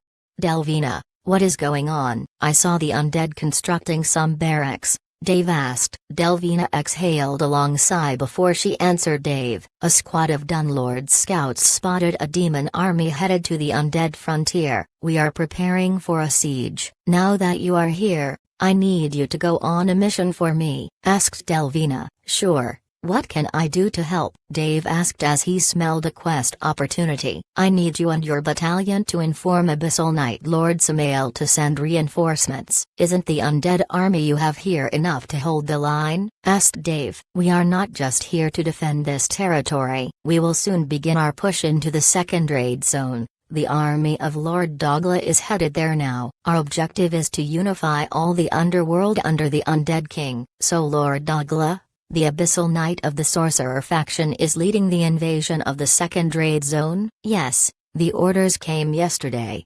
"Alright, where do I find Lord Samael?" asked Dave. "You can find him in the cliffs north of the undead frontier. Take this plaque and give it to him." Fair warning, Lord Dogla does not like idle talk and chatter. A new location was flagged on Dave's map and a new quest item appeared in his inventory. A window popped into Dave's view. Chain quest. Quest difficulty A. Find Lord Samael and deliver to him the plaque given to you by Delvina. The quest difficulty was high for such a simple task. "Although I trust your strength, the way to Lord Samael is fraught with danger. I am assigning a squad of Dunlords and 2 Death Knights to accompany you," said Delvina. 2 Death Knights appeared. They bowed slightly toward Delvina and saluted Dave. This quest actually aligned well with Dave's plans. An Abyssal Knight is one of the strongest powers under the Undead King, and Dave became thrilled at the notion of meeting one. A notification appeared in Dave's vision.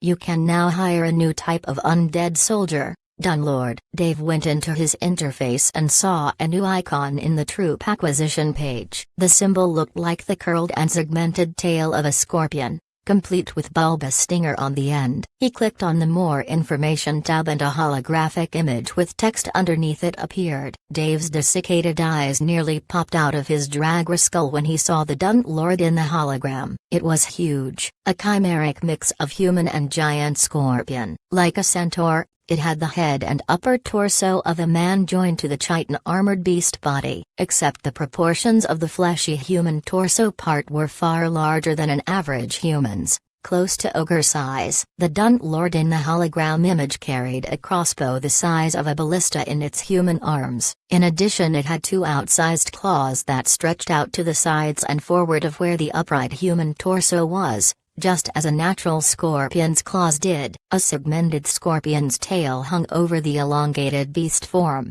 like a guillotine promising instant death. The bulbous segment on the end of the tail was the size of a wrecking ball and a curved sword-sized stinger protruded from it. "Huh, looks like that tail can crush stone or pierce heavy plate armor. Maybe even batter its way through fortification walls." The description below the image of the Dunlord stated the monster had the ability to dive into and burrow through the ground like a fish swims through water.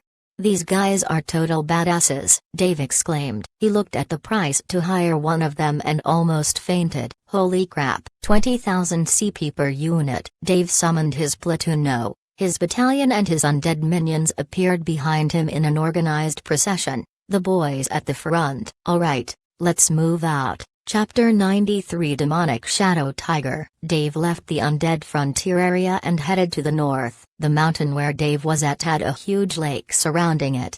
The guildies needed to use boats to reach the mountain shore. On the other side of the mountain, however, a huge stone bridge linked the mountain foot to the far distant shore. Crossing the lake, Dave and his 122 followers made their way through the stone bridge. Carefully striding their way to the other side, Dave was on high alert. The monsters in the lake were too high level for him alone. Even with the 2 Death Knights, it would not be easy if they get surrounded by the 2-headed snakes that dwell in the dirtied lake waters. The Dunlords were a huge comfort to his mind. There were 10 of them, and they looked like emotionless killing machines, their faces hidden in a cowl and their claws snapping occasionally. These monstrosities, thought large, walked in utter silence, as their foot didn't make a sound even if they were walking on the stone bridge. They had a huge body build that dwarfed Dave, who walked right behind them. It took the party almost 30 minutes for them to reach the shore and head to where Delvina marked Dave's map. In the far distance, Dave saw a formation of rocks and large hills creating a valley of stone. "We need to cross from here," Dave muttered. "Dunlords, scout ahead," ordered Dave, and the party of 10 scorpion men instantly dove underground. Even if the earth was a mix of dirt and rocks, they dove in like if it was made of water, not leaving a trace behind them. The scorpion men rushed forward like small hills dispersing in the distance. "Let's go," said Dave as he slowly made his way after 2 scorpion men who got into the valley of rocks. The battalion followed Dave in silence. "This does not smell right, boss." The hoarse voice of Dave's favorite ghoul spoke. "What is it, bud?" Dave asked. "It smells like those demons. Only more wretched, boss. This place is dangerous," he said, yet at the same time he walked before Dave, acting as a bodyguard. "Thanks, bud. If it's too dangerous, we will have to think of another way to get in." Dave didn't worry much about it. After all, he had 2 level 400 Death Knights for company and they could help him block off any monsters. As long as they didn't reach the mythic tier, he could still survive. Also, he had the new skill Unyielding, obtained after surviving the assault at the undead frontier. The skill enabled him to survive for 5 seconds after his HP reaches below 1%. This means he can never be one-shotted. 5 seconds is enough for Dave to think of a way to get out of any mess. Once they entered the stone valley, Dave looked up to see some aged veins and roots growing on the rocks. However, something like a shadow crossed his vision and disappeared instantly without Dave having a chance at inspecting it. The 2 dunlords that Dave was following soon came back. They erupted from the ground, giving Dave a scare. "The road is clear up ahead, sir," one of them said. Soon after, the remaining dunlords came back, giving Dave the same information, then went again to scout again. "Strange. The scouts say that there is nothing, but what the hell was that thing I saw? Also, Bud is a ghoul and they have a powerful nose. It could smell the stench of demons." "Should I go back?" "The marker where Lord Samael is should be at the exit of this valley." "Let's keep moving," Dave ordered. 2 dunlords walked first, and right behind them, the 2 Death Knights Stelvina gave to Dave walked each on his sides. A loud growling sound rocked the area where the party moved and Dave became highly alerted. "Everyone, be on your guard." A shadow jumped from the upper rocks of the valley and a beast of enormous size dropped in front of the party. It was a tiger the size of a small hill. It towered over the party, and looked at them menacingly. It was black in color and had several eyes on the side of his head. The tiger exuded black smoke from his body, and began starving the party while issuing low growls. Dave inspected the beast. Demonic Shadow Tiger. Tier: Epic. Danger level: Level 420. 40,000 50,000 DMG. 500,000 horsepower. 35,000 DN. 15,000 megamperes. A territorial demonic monster that is highly aggressive toward those that invade his territory. Maul: deals 10% maximum HP and bleed damage over 10 seconds. Ravage: deals 200% basic damage to a single target. Pounce: jumps to a target area dealing 50% attack damage in a 5x5 meter area and applies stun effect. Shadow Escape: after reaching a certain amount of HP, the monster will prioritize escape. Good God, this thing is strong. Everyone gather up. Death Knights flank it. Dunlords stay behind and only attack when the tiger decides to pounce on me. Dave, back away. We won't be of much use in this fight. The monster is several hundreds of level above me and my battalion, but the Dunlords and the Death Knights can take care of it. At the same time, I can use the battalion to harass him to assist the damage dealers. And what the heck is up with that Shadow Escape skill? Dave finished planning and ordered the attack. One of the Death Knights used Charge and stunned the tiger, and immediately the second Death Knight attacked with its jagged greatsword on the left side of the beast. -6,222. -11,223. The tiger howled in pain and swiped the Death Knight who wounded it. -12,333. A huge damage value appeared above the Death Knight, yet compared to its HP, it was not much. The monster pounced at the backline and began ravaging the undead. 2 of the casters instantly fell to its high damage value, and a Dunlord immediately charged the tiger, grabbing it with its claws and smacking it right in the head with its poisonous stinger.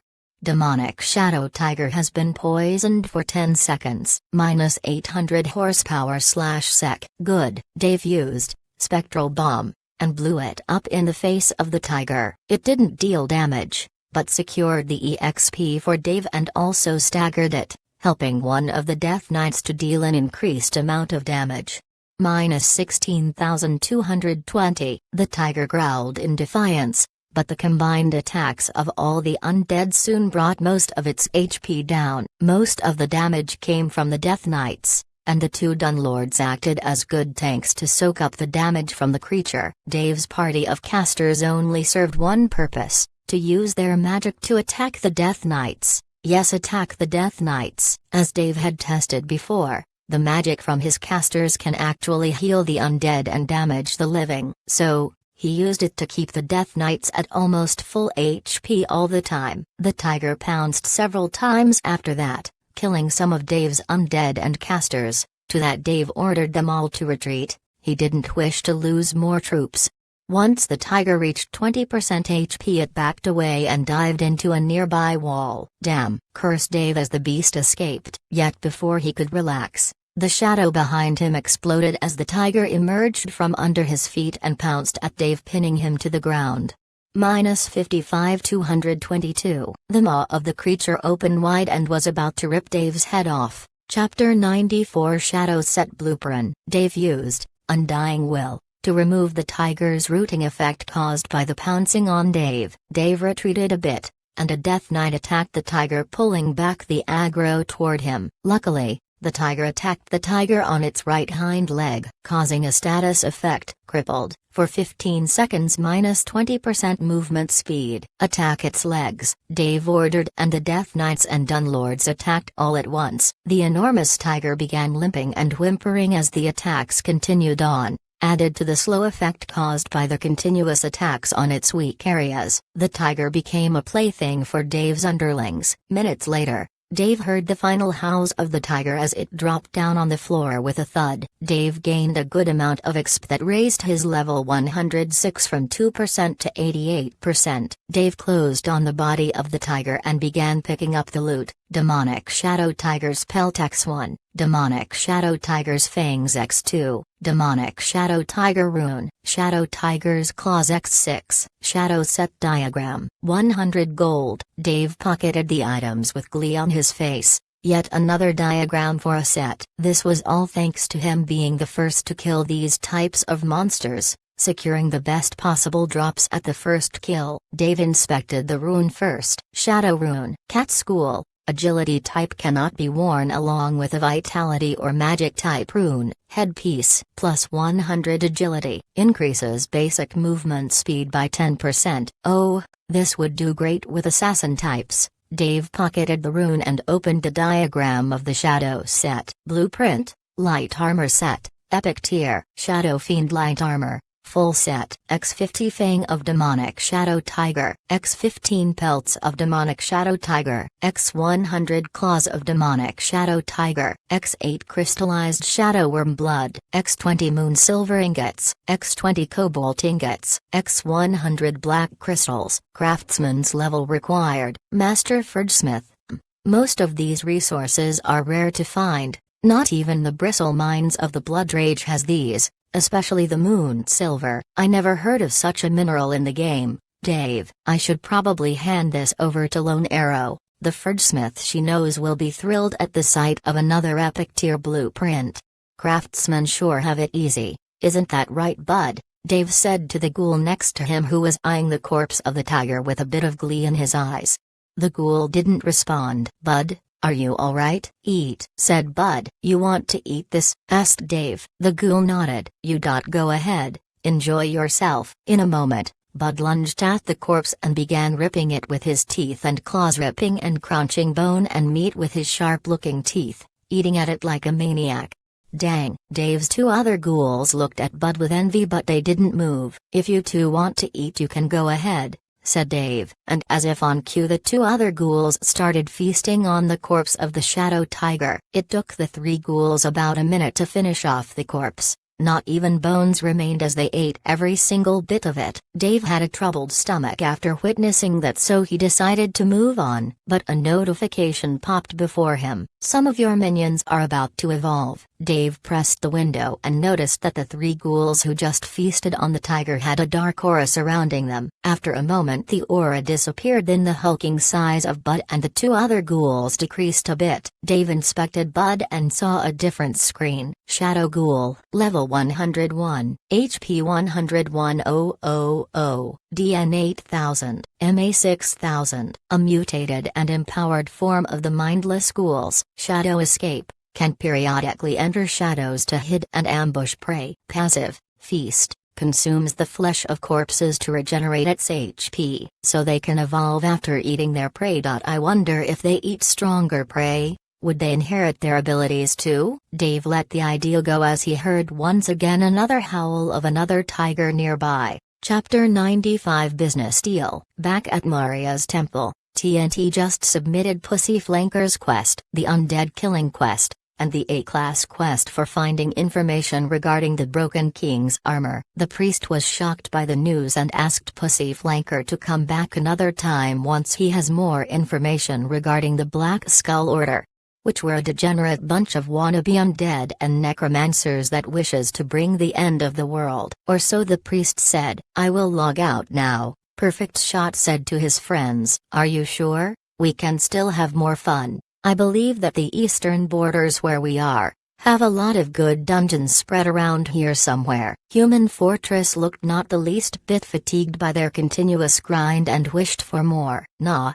the Desolate Temple is the only low-level dungeon near Maria. Anything else is high-level, too high-level for even the strongest guilds to challenge right now. I should also log out. Am invited to a party this evening. Pussy Flanker added his bit. TCH, leave you and your high-class parties. Just make sure to save some food for me. Human Fortress logged out. Perfect Shot pressed the logout option and found himself laying on a bed-sized game capsule. Opening it, he took a breath of fresh air and headed toward his room's door. Hey, Pops, shouted Perfect Shot as he rushed down the mahogany-made staircases. Perfect Shot's family had a good business, and they led a good life. Where his father was the CEO of a major TV company, he could hardly find any difficulties with the necessities of life. A far cry from Dave's apartment, Perfect Shot's house was an extravagant lodge with expensive furniture and decorations all around it. Tom, what is the rush? A mildly old female voice called the rushing youngster. The youth turned and looked at the wrinkled face of this person who was currently wiping a dish with a dry towel. Hey Mum, you've seen my dad anywhere? Asked Perfect Shot. Or Tom. He must be downstairs, fixing that old car. I tell you, he spends most of his free time with that tin can. He should be spending more time with his family, at least that way you won't be losing your mind over that game. Tom knew that if he lets his mother continue on with those thoughts he would be stuck for hours to come, so he rushed downstairs looking for his father. Once he was downstairs, he went through the garage door and found his dad under an old 1990 red Mustang. Hey Pops, I have great news, said Tom. The father in question bumped his head on the car, having been scared by the abrupt shout. Would it kill ya if you could just knock? An old man of about 50 emerged from under the car, face blemished with oil sludge. The old man took an overused rag and wiped his hands as he slowly stood up. You are still working on this car, Pops? You could just send it to a professional garage and they can fix it up for you, said Tom. Nah, this thing is a gift from your grandpa, and I have to fix it myself. So what you got for me? Said the old man. I landed an amazing business. It goes like this. Chapter 96 Abyssal Nightmare, level up. Another shadow tiger fell at one of the 2 Death Knight's feet. What a great grinding spot, Dave said as he scurried gathering the drops from the fallen foe. He was already level 122 as he slew his 10th shadow tiger. The drops decreased in quantity a lot. Still, it's a good XP area. Alright boys, let's move on, said Dave as he tasked the remaining troops to follow the Dunlords. Dave decided to recall all the Dunlords that were scouting the way for him and use them as aid in taking down the lonesome shadow tigers that are prowling in hidings in the cliff area. After having lost a good number of his low-level undead, Dave deemed it inefficient to continue like this, so he used the Dunlords to tank for his low-level group, while he let the two Death Knights take the damage-dealing role. Thought the Dunlords were level 350, the level difference decreased their damage to the Tigers significantly, but the Scorpion men had a huge HP bar, so they could still tank the Tigers easily and let the heavy hitters' damage do their job.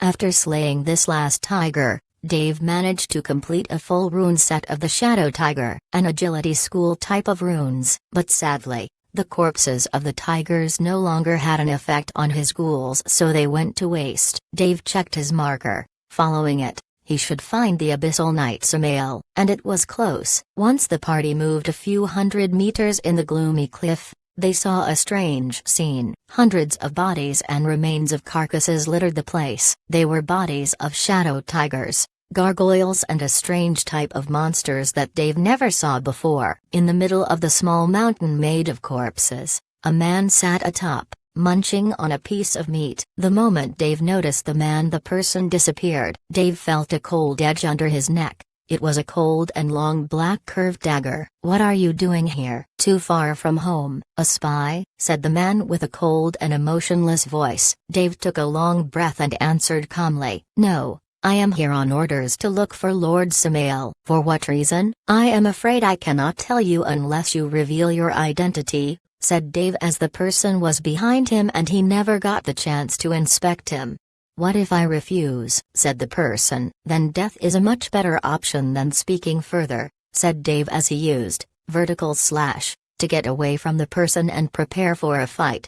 Dave had a hunch that the person that held the dagger was actually Lord Samael, but he needed to play his role as a soldier, never expose his mission's details to anyone if they do not reveal their identity. "Everyone, ready up," said Dave. But his retinue didn't move a muscle. "Oh, your subordinates know better than to fight me," said the stranger. The stranger had an amazing body build. He wore a long coat and long shorts, as he wore nothing under the coat. His chest showed a perfectly shredded body, with muscles in the right places, not too buffed and not too skinny. He had an unhealthy gray-looking skin color. Dave inspected the man. "Cannot inspect." "Damn, Bud." "Spark," shouted Dave to his closest undead. The two undead began staggering as they moved, almost as if they held the world's weight behind their back, but they still got closer to Dave. "Interesting, such loyalty, to be able to disregard my authority, and still come to your aid. I am the one you seek, young dragger. What is it that you need?" Dave sighed, and a new window appeared before him. "You have been given permission to inspect your target." Samael the Voracious. Tier, Ethereal. Rank, Abyssal Knight. Danger level, Friendly. HP? Question mark. DN? Question mark. MA? Question mark. Skills? Question mark. A being representing the top evolution of a ghoul, voracious and forever hungry. A creature of madness and greed. However, Samael overcame the mindlessness of such horrid behaviors and overcame his nature, a pure ghoul of the highest ranks. He was granted a special ability due to his nature. "For that I feast not only on flesh, but also on your inner fears." Passive, massive increase to fear-inducing effects facing hostile enemies. "So you are Abyssal Knight Samael. Forgive me for my behavior," said Dave, trying to sound sincere. "Off with the pretenses," scuffed the Abyssal Knight. "I wouldn't be that polite if I had a blade under my throat. Now speak your say." Dave grabbed the plate that Delvina gave him and handed it to the Abyssal Knight. Samael inspected it, and his brows furrowed. He gave Dave an inspecting look and said, "That vixen, she is giving you a lot of face. Are you up to the task?" said the knight. "I have no idea what you are talking about," Dave said with a shrug. "Follow me," the Abyssal Knight said and headed to the nearest cliff wall. Dave followed behind and his retinue remained in place. "Can I have control back on my troops?" asked Dave. "No, we need to do this quietly. Let them guard our escape route," said the Abyssal Knight as he struck the cliff with a swift kick, destroying a huge portion of it and uncovering a most amazing sight. The cliff hid an underground area, a magmatic workstation of sorts. As enormous carts filled to the brim with mining materials, rocks and shiny objects. There were hundreds of creatures pulling the carts and others mining the caves. Once the rocks destroyed by Samael made an impact to the ground, the creatures that were working turned to look at the source of the clamor.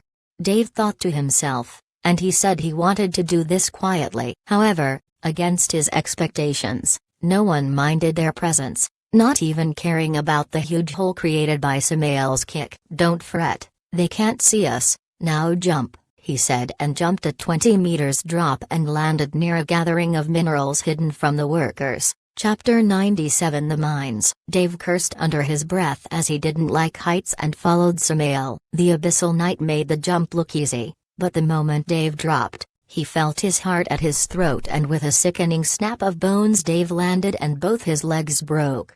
You received 10,000 fall damage. Crippled. 20 seconds. Holding thousands of profanities, Dave looked at the strange shape of his legs. He thanked the system for lowering the pain he was currently feeling, but the numbing sensation in his legs made it feel uncomfortable. Your agility is too low. You should work on your speed and dexterity to manage jumps from heights like these without suffering much damage. If you roll right after you fall, you can be able to lessen the fall damage too. Passive skill earned. Fall reduction. Your character will passively roll whenever you do a drop jump of more than 10 meters, reducing the damage taken by the fall damage by 50%. Sweet. That is a free skill. Dave corrected his twisted legs and they healed at an observable rate. Once Dave's legs were functioning again, he walked up and hid near the Abyssal Knight. "You see those pillars there?" said the Lord. Dave looked and saw that about 20 giant pillars held the cave they were in. There were several workers excavating minerals near the pillars. Imp. Level 80. Damage 1000 to 1200. HP 40,000. DN 200. MA 1500. Skills. Rock Toss. The imp hurls a rock at a target, dealing 200% attack damage on impact. Impale. The imp jumps with their spears, dealing 150% damage to a target and bleeding them for 50% of the damage dealt. Call for help. Once the imp's HP reaches critical level, they will shout to their allies for help, increasing the target's aggro by 500%. Mindless slaves of the demonic faction, the lowest ranks of demons and the most numerous. Dave went back inspecting the pillars and said to Samael, "Yes, what about them?" said Dave. "This cave is a mining area for the demonic faction, and it also acts as a funnel for the demons, and they can gather their troops easily near our borders. If we take down this cave, we can cut the route to their advance and halt their supplies, while Delvina can take down the attackers that are trying to siege the undead frontier," the Abyssal Knight explained. "So a sabotage mission?" "Indeed, I will be creating a commotion, and I need you to take down the pillars as fast as you can. Use this," said Lord Samael as he handed Dave 20 black orbs. Destroyer's Frozen Soul. A soul of the ancient destroyer race, an explosive material that can destroy terrain. Plant these at the base of the pillars. Once your task is completed, get back here as fast as you can. You must not uncover yourself, otherwise the enemy might send someone to take you down," the Abyssal Knight said, and walked out to meet the enemy. "Come forth and meet your maker, filthy demons," roared the Abyssal Knight, his voice loud enough that it vibrated throughout the cave, quacking it. Dave ran toward the closest pillar, while hundreds of demons rushed from all over the place to fight the Abyssal Knight. Imps and gargoyles, even a strange worm that erupted from underground to attack the Abyssal Knight. Dave was tempted to use Spectral Skull to secure some supporters' EXP, but decided otherwise. There was no need for him to increase his aggro, lest some of the demons take him as a threat. Once Dave got the first pillar, there was a single imp still mining near it, not caring for all the commotion happening. The imp turned around and saw Dave staring at him indecisively. With a squeak, the imp rushed toward Dave, pulling his spear and charging at the dragger. "All right then," said Dave as he readied himself for a fight. Chapter 98 Infernal 3. The imp charged at Dave with his shining spear, a sign he was using a skill. Dave used block, and followed with counter. -885. Dave used destructive smash, stunning the imp for a second, and followed with stampede, crashing into the imp, sending him reeling. -630. -2200. Dave then followed with Immortal Apparition, as his body disappeared in shadows and appeared in front of the imp. You successfully applied fear effect to your target. The imp squawked and ran for his life, only to abruptly lose it as he fell in the magmatic pond behind him. I didn't think that would work, Dave mused and went toward the pillar, finding a specially allotted slot to place the frozen soul Lord Samael gave him. Placing it, Dave looked at the next pillar that was a few dozen meters away. There were 2 imps there. I guess the difficulty increases with every pillar. Dave headed toward the next pillar. Dave engaged in combat as soon as his cooldown were down. Starting the fight again with Immortal Apparition, he applied fear effect to the 2 imps. One of them luckily fell right behind the pillar and into the lava pond, while the other was close enough. Dave used Stampede and smashed into him, sending him flying over, and with a plop, another enemy fell. "This is fun," said Dave, but turning to see Samael, he was surprised with the number of corpses littering the place. The Abyssal Knight was a monster in his own rights. Hundreds of bodies littered the place as he swung his dagger around, cutting limbs and heads with astonishing speed. The Abyssal Knight danced a dance of death. With every swing, monsters will be dismembered, or instantly killed if they were too low level. A gargoyle attacked from Samael's blind spot, but the Abyssal Knight didn't bother turning to face it, as he shoved his weaponless hand into the body of a bloodworm and smacked the gargoyle along with 12 other monsters, sending them tumbling across the ground. Some unlucky ones fell into the magma pond and burned to ash in seconds. "Well, he is doing all right," said Dave and looked at the next pillar. 3 imps. This is going to be more and more difficult. Waiting a moment for the cooldown to reset, Dave went to face the 3 imps, but they have spread too far away for him to use the same strategy.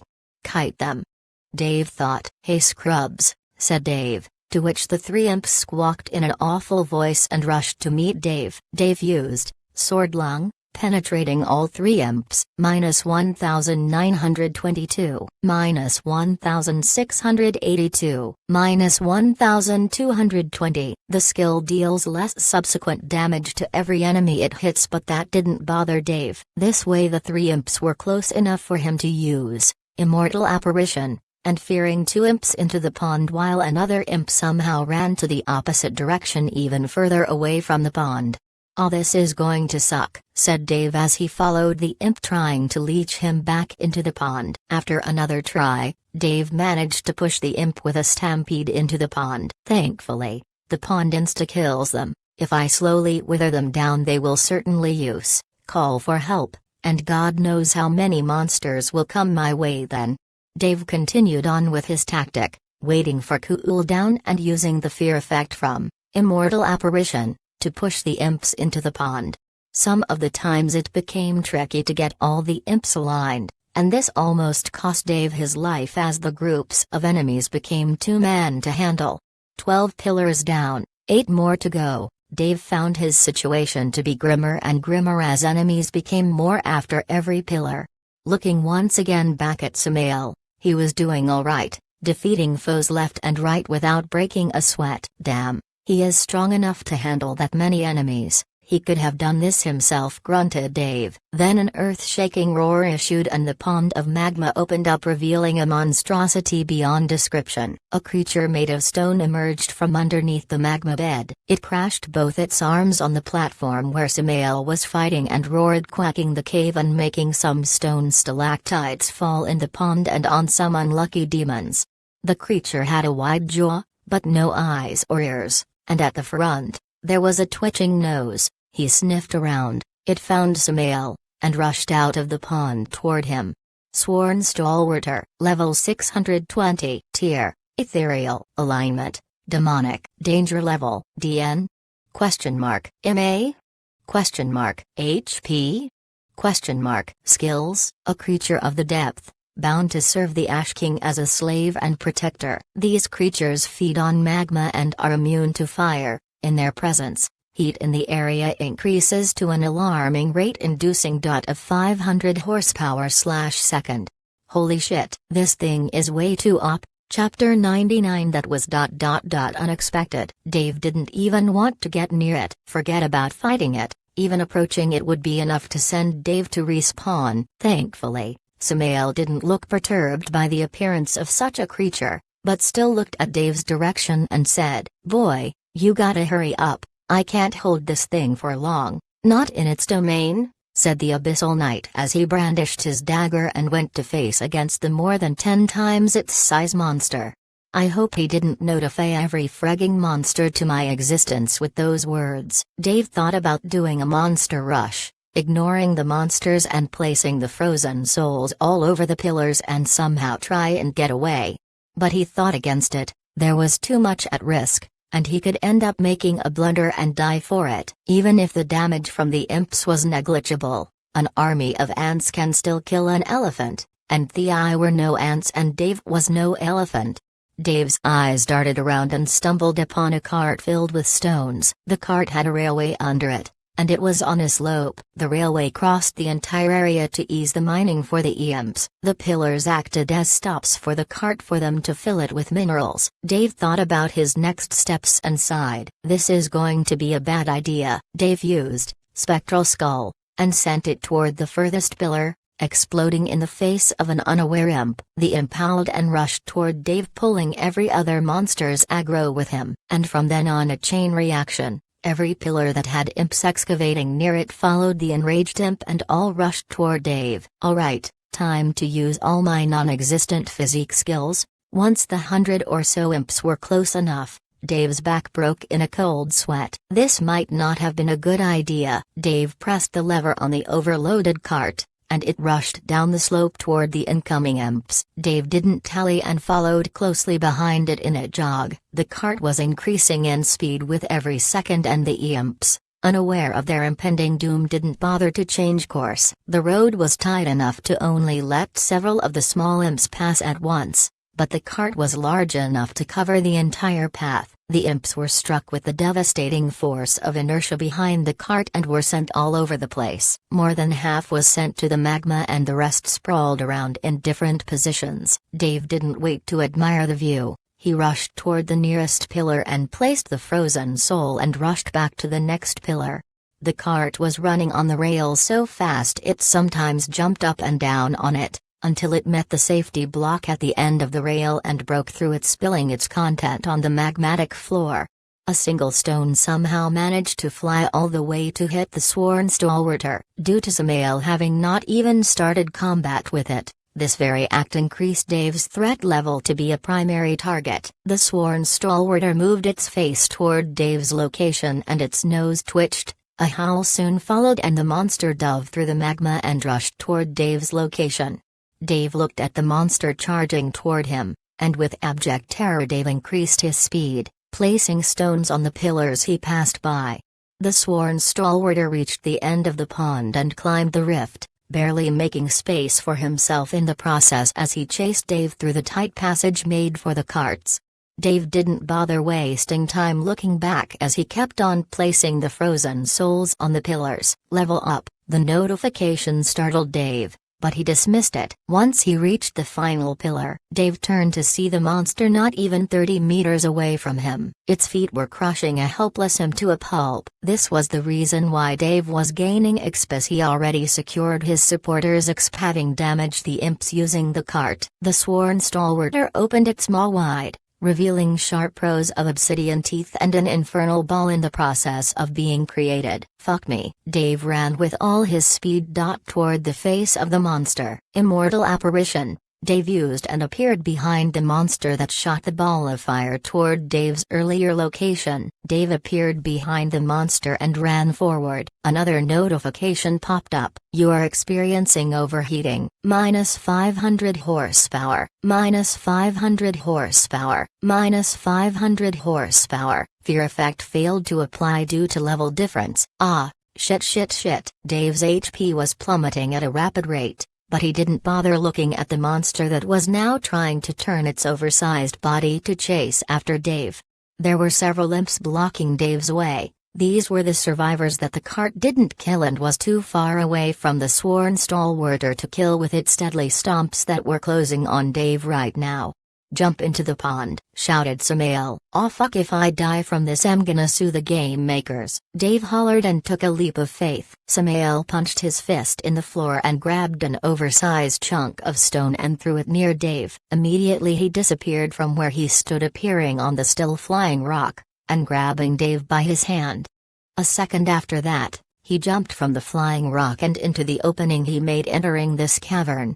"Fucking hell, that was intense," Dave cursed loudly. "I am surprised you managed to survive that. So did you plant them all?" "Yes, all 20 of them." "Now what?" said Dave as he looked at the pit under them. The sworn stalwarter crashed its claws into the wall and started climbing toward them. "Good." Samael then did a gesture with his hand and explosions erupted throughout the cavern. The whole cliff started shaking when Samael said, "You should go back a bit." Dave rushed away from the falling stones and boulders into safety where everything came crashing down. Giant stalactites fell on the creatures trapped underneath the cavern. Like a yawning pit, the whole side of the cliff opened up, consuming everything in a deadly grave. Conquest server announcement. Gistingbra managed to slay the first ethereal monster in the game. May his name stands for all those who valor, honor and courage for all eternity. Huh, say what now? 100. What about the drops? Chapter 100 Milestone. At the northern kingdom of the conquest world, deep into a frigid forest of ice and snow, stood an enormous temple. It was old and decrepit, built with red stone and pillars that had seen better days supporting it. It was the Crimson Monastery, where Warlord and a party of the highest level players of the Devastators were grinding their levels and leveling up. At this moment, Warlord reached level 440. Further confirming himself as the highest level player in the game. Then a notification popped up right when they were about to face a level 450 ice golem. Conquest server announcement. Gistingbra managed to slay the first ethereal monster in the game. May his name stands for all those who valor, honor and courage for all eternity. What the hell is going on with this game? Exclamation mark. Warlord cursed to the announcement flying high up in the sky. Gistingbra, who the hell is that? Where do these people come from? The skeletal guy, the elf, and now some guy managing to defeat an ethereal level monster? That was utterly inconceivable. Volley, what do you know about this? Warlord asked his right-handed man. No, I am sending orders to the HQ. They will get us information soon, said Volley, who was staring at the notification held up high in the sky. Warlord rubbed his nose bridge and sighed. Let's get done with this dungeon run now. We need to get to level 450 at least to be able to tackle the dungeons at the eastern borders. Warlord, aren't you being too hasty? Even if we manage to get to level 450 before the end of the contract with the Blood Rage Guild for grinding in the Crimson Monastery, the monsters at the lowest level dungeon there range from epic to mythical tier, and you know well that numbers are worth squat shit against the absolute strength of the monsters there. I know, Volley, I know. But you just saw, someone destroyed an ethereal level monster that is even stronger than a mythical one. How can we just sit by and watch? We are already under a lot of pressure from having lost the raid zone, and now, losing out on the first ethereal monster kill is another blow to our guild. Hast won't make us do any better. There has to be a reason why a player that is even lower level than you managed to kill an ethereal monster. It must be a trick. You don't think it could be that skeletal guy? Said Warlord as he remembered the only player able to bypass levels and defeat him, the highest level player in the game. No, I don't believe so. It is highly unlikely, said Volley, with a tone betraying his words. Hold on, I am receiving an emergency voicemail.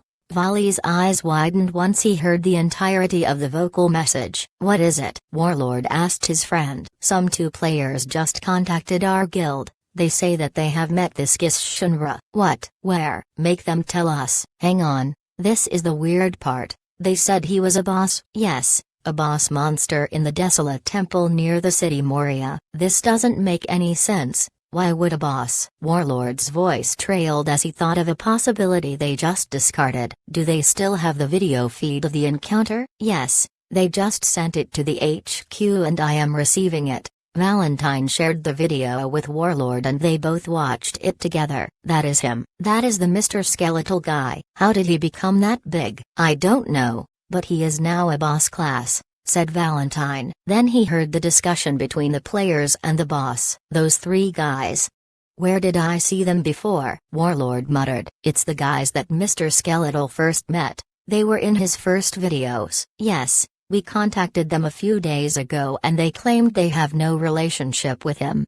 We will have to toughen our approach. Send some guys over. Have them give up information on the Mr. Skeletal. If they don't, park them until they quit the game. Valentine sent Warlord's orders and added one of his own. Get a group of 28 team to the desolate temple dungeon, search every corner, and under every rock. I want that place combed. Find the guy. The HQ of the Devastators started moving. Warlord snorted after seeing the end of the video sent to them. That bastard just scammed these two players for their items. But it's their fault. They should have noticed the absence of a notification screen when they were given that shady quest. Alright, those two are rogue players, right? See if we can recruit them to our Devastators. If not, just pay them for their information, said Warlord. Alright, consider it done, replied Volley. Then they went toward the Crimson Monastery to grind their level. Back at the underworld, Dave stared deeply into the notification in front of him. So,